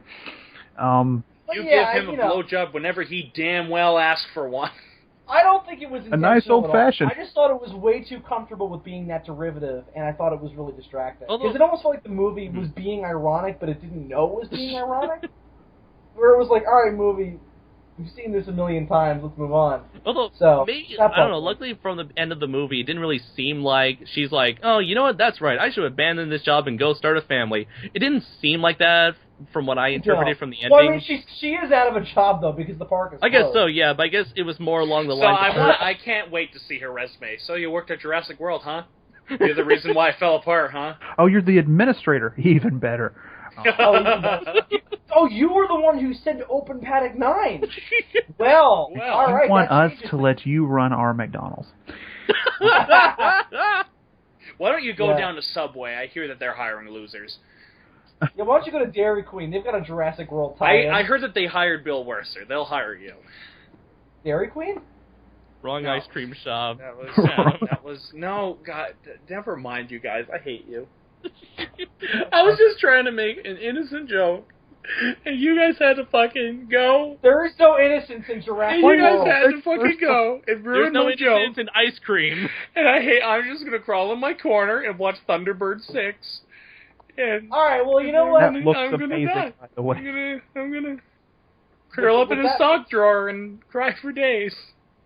Okay, nice Mystery Science Theater reference. All right, well, with all that said, I actually have no stone unturned here. Wait. Does anybody have anything else they want to get into? I'm thinking. What would the sequel be called? Jurassic World 2. Electric Yup, Boogaloo. it's actually Jurassic Park 5, but don't worry, because fuck you. The- and spend your money. the- Shut up and eat your popcorn. Hashtag love Steven Spielberg. Smoke That's weed. the full title. The Smoke found weed every day. Smoke weed every day. the found park Jurassic World. LOL. LOL. Hashtag one more time. Just kidding. What if it was called Jurassic World 2, Jurassic Park 5? Oh my god! That's as stupid as Rambo First Blood Part 2. Two Jurassic, Exactly. two World. Yes. No, it's Oh, called, listen, I don't think there's any reason. Jurassic Globe.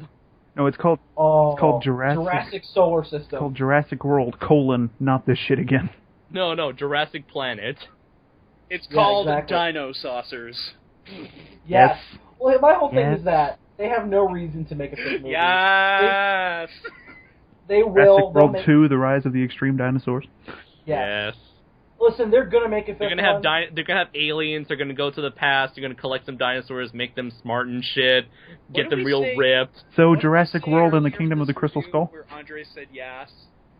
Yes. Yeah. What Yes. are we talking about when Andre said yes? I have no I idea. think were the we- fight. Oh, was it the fight? I don't know. I don't know. We'll listen to this when Bill uploads it in 2 weeks. That was way better than Yes. Pacquiao versus Mayweather. Yes. Yeah. All right, boys. At least Rex actually fought back and didn't run away the whole time. Yeah. All right. Does anybody have anything else they want to get into? No. Thinking. Jesus Christ, there's so much. I can't think. Ah. There were dinosaurs in it. I enjoyed that. about Yeah. I guess you could say it's about dinosaurs. it. All right. So If if you want nobody to make else yourself feel important about yourself, I guess you can call it earnest. call it earnest. Yeah, because this movie, the true definition of earnest. Oh, did we talk All right, about guys. the weirdness going on with the kid's mom? No. What are you The talking divorce about? thing? The fact that she was fucking insane. She seems kind of off. Yeah, her and her sister are both fucking bananas. There are several characters in this movie that are written a little awkwardly. All of them. Her and Vincent D'Onofrio. I think everybody had a couple of sips of vodka before they started shooting. There's something. Come on, like, we're gonna weaponize the dinosaurs and we're gonna put them in Afghanistan. Yeah. If yeah, something that was ever tries to eat you, run. That's the last time we'll have a family. Tony Stark, what are you doing here?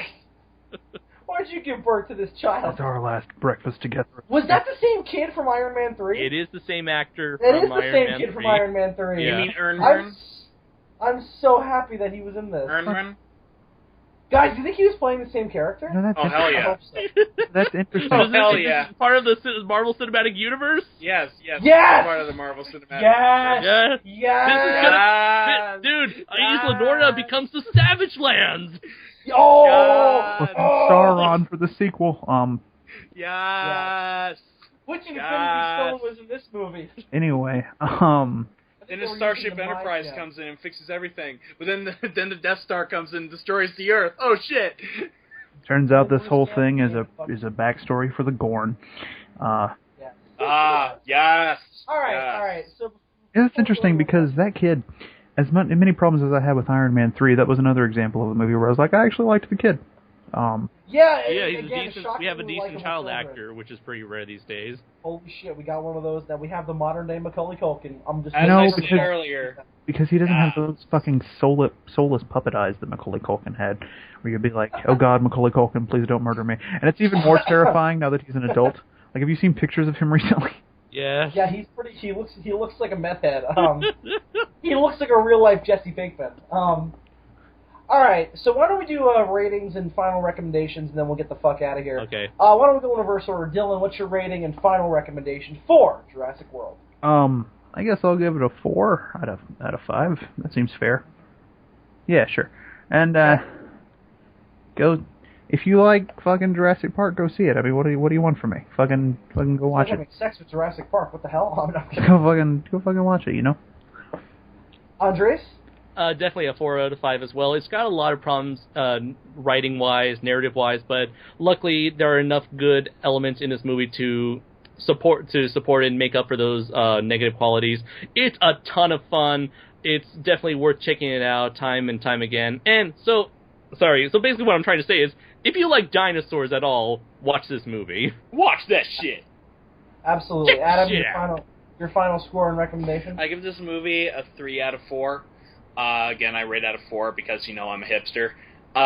And Yes. I can't really say anything that's already been said other than just turn off your analysis mode if you're going to watch it.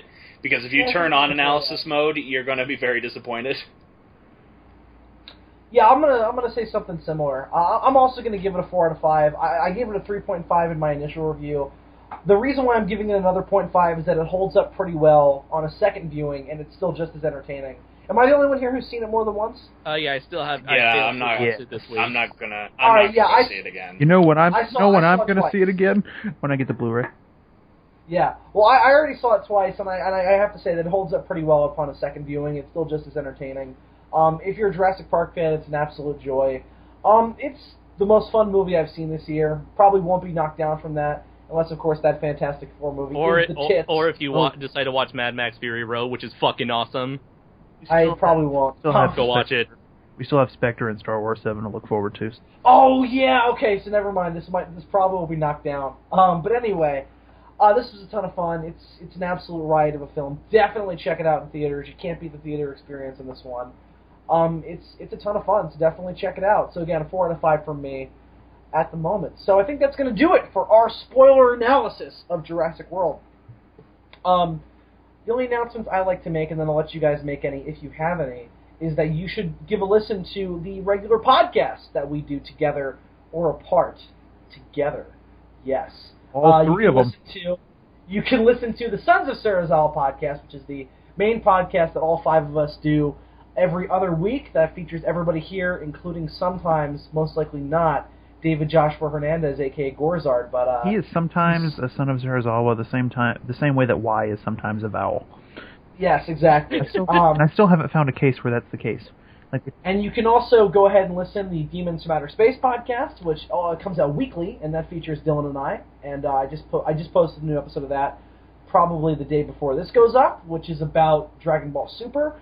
And then you can also watch the podcast that Andres, Adam, and David do occasionally, you guys don't do it weekly, but you guys do it pretty regularly. You just post a new episode of that with Watch Super Dynamic Ultra Force Go. Yeah, and totally fuck Creature Feature Double Feature. Don't even. No, you should watch that as well. I'm on an episode of it, and I had fun. Does anybody else have a show that we're forgetting? No, Creature Feature Double Feature is just me sitting down with some random person shitting on everything. Didn't you just put a new episode of that up, though? I am putting a new episode up with a certain special guest. Can't wait to see that episode. And it was a shit ton of fun. Awesome, alright. I bet. But do watch, if you want to see Adam go into a drunken rage, watch my new review for The Swarm. I got pretty drunk in that video. Underage drinking. We support it here at the SOS. Yeah. Well, you know what? Ant Twyler right. got away with it quite a few years ago. I can get away with it. You can't. I mean, listen. Nobody's stopped us yet. I always forget that half of the people on this call still aren't legal. It's weird. It's a weird world. You're a weird world. Okay, no, I wasn't quite that bad, but You can pass for for looking over 21. What else does everybody have to announce? Let's see. A while ago, I uploaded my review for Godzilla vs. Biollante. Check that out. As Bill mentioned, I just uploaded the latest episode of Watch Super Dynamic Ultra Force Go, where we have James Biggie and Christopher Martinez as special guests. Be sure to also support Robot God Akamatsu, the comic book, which you can get on Amazon, and the upcoming comic book Night of the Fire Beasts, which will be premiering at G-Fest. And I think in terms of announcements, I guess unless any plans comes up at the last minute, it looks like I will be moderating a panel actually at G-Fest. Woo! So stay tuned for that. I guess I'll give more details as we get closer to G-Fest. I would just like to point out that during the 1980s and 90s, thanks to Ronald Reagan's curiosity with one of the Russians, God bless that man, psychic facilities were quite common in the area. And as of the current Nerdy moment, kid with the glasses from Robot Chicken, what are you doing here? And as of the moment, everybody on this call will also be attending G-Fest together in the brand new SOS miniseries Road Trip to G-Fest 22, coming in roughly 3 weeks. No, it's just coming. Get excited for that. Be together. So look out for that. I'm so excited. There's probably going to be a trailer for that ahead of the new episode of SOS. So look out for a trailer for that ahead of the new episode of SOS, which will be episode 47, which will go up in about a week or so. So look out for that as well. Does anybody have anything else? Yeah. Andreas, Dylan, Adam, anything? I feel like we should be promoting someone else. Although I No, can't put my finger on it. Mean somebody who never shows up. Nah, David can blow me. Also be sure David can go to fuck himself. Go support David's. couple Go support all David's long library of videos that were recorded a year ago and are just now getting posted. Absolutely. So you can like Gorzard's main channel now. Which you can find all of these if you want by liking the Sons of Sarazawa Network homepage on Facebook. That you can find that in the description. You can like that page, and you can follow all our exploits. We link all the videos we do both together and separately on that page. So be sure to like it to get updates on everything we're doing. You can subscribe to our YouTube channels there, and more than that, you can also join Toho Nation, the Facebook group on. I don't know why you'd want to join Toho Nation at this point. Well, no, you can join it for fucked up shenanigans with fellow Godzilla fans and geeks. So be sure to join that group. You can access that through the Sons of Sarazawa Network homepage, which again you can like in the description below. You can also follow us on Facebook, I think, if you look up our accounts, and you can follow our exploits there. Again, that's all accessible through the Sons of Sarazawa Network homepage. And you can also follow me on Twitter, which you can access through my YouTube channel. I don't know why you want to do that. I never post anything, but you can do it, because I'll get numbers on it, and it'll make me feel good inside. So you can do that as well. But aside from that, I think that's everything that we need to get into. So, with all that said, that's this review of Jurassic World, and that's it for tonight, gentlemen. Until next time, I am Bill Worster, a.k.a. Zazubaar. God damn it, Adam. Adam, say goodnight. I'm so excited. That's not good night, but okay. It's good enough. Super DM64. And I'm Andres Perez, a.k.a. Kaiju Noir, and ladies and gentlemen, that's exactly the way it's been. And this has been a fucking train wreck. Hold on to your butts. and enjoy the ride because the park is open. No, it's not. It's fucking closed, you asshole. Didn't you just watch the movie we've been Jurassic talking Park about? is frightening in What's the the matter with dark. you? All the Christ, dinosaurs you can't are get a line. wild.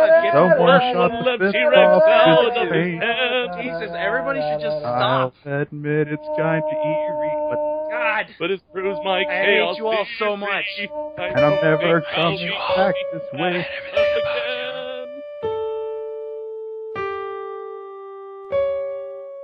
Yes, yes, yes.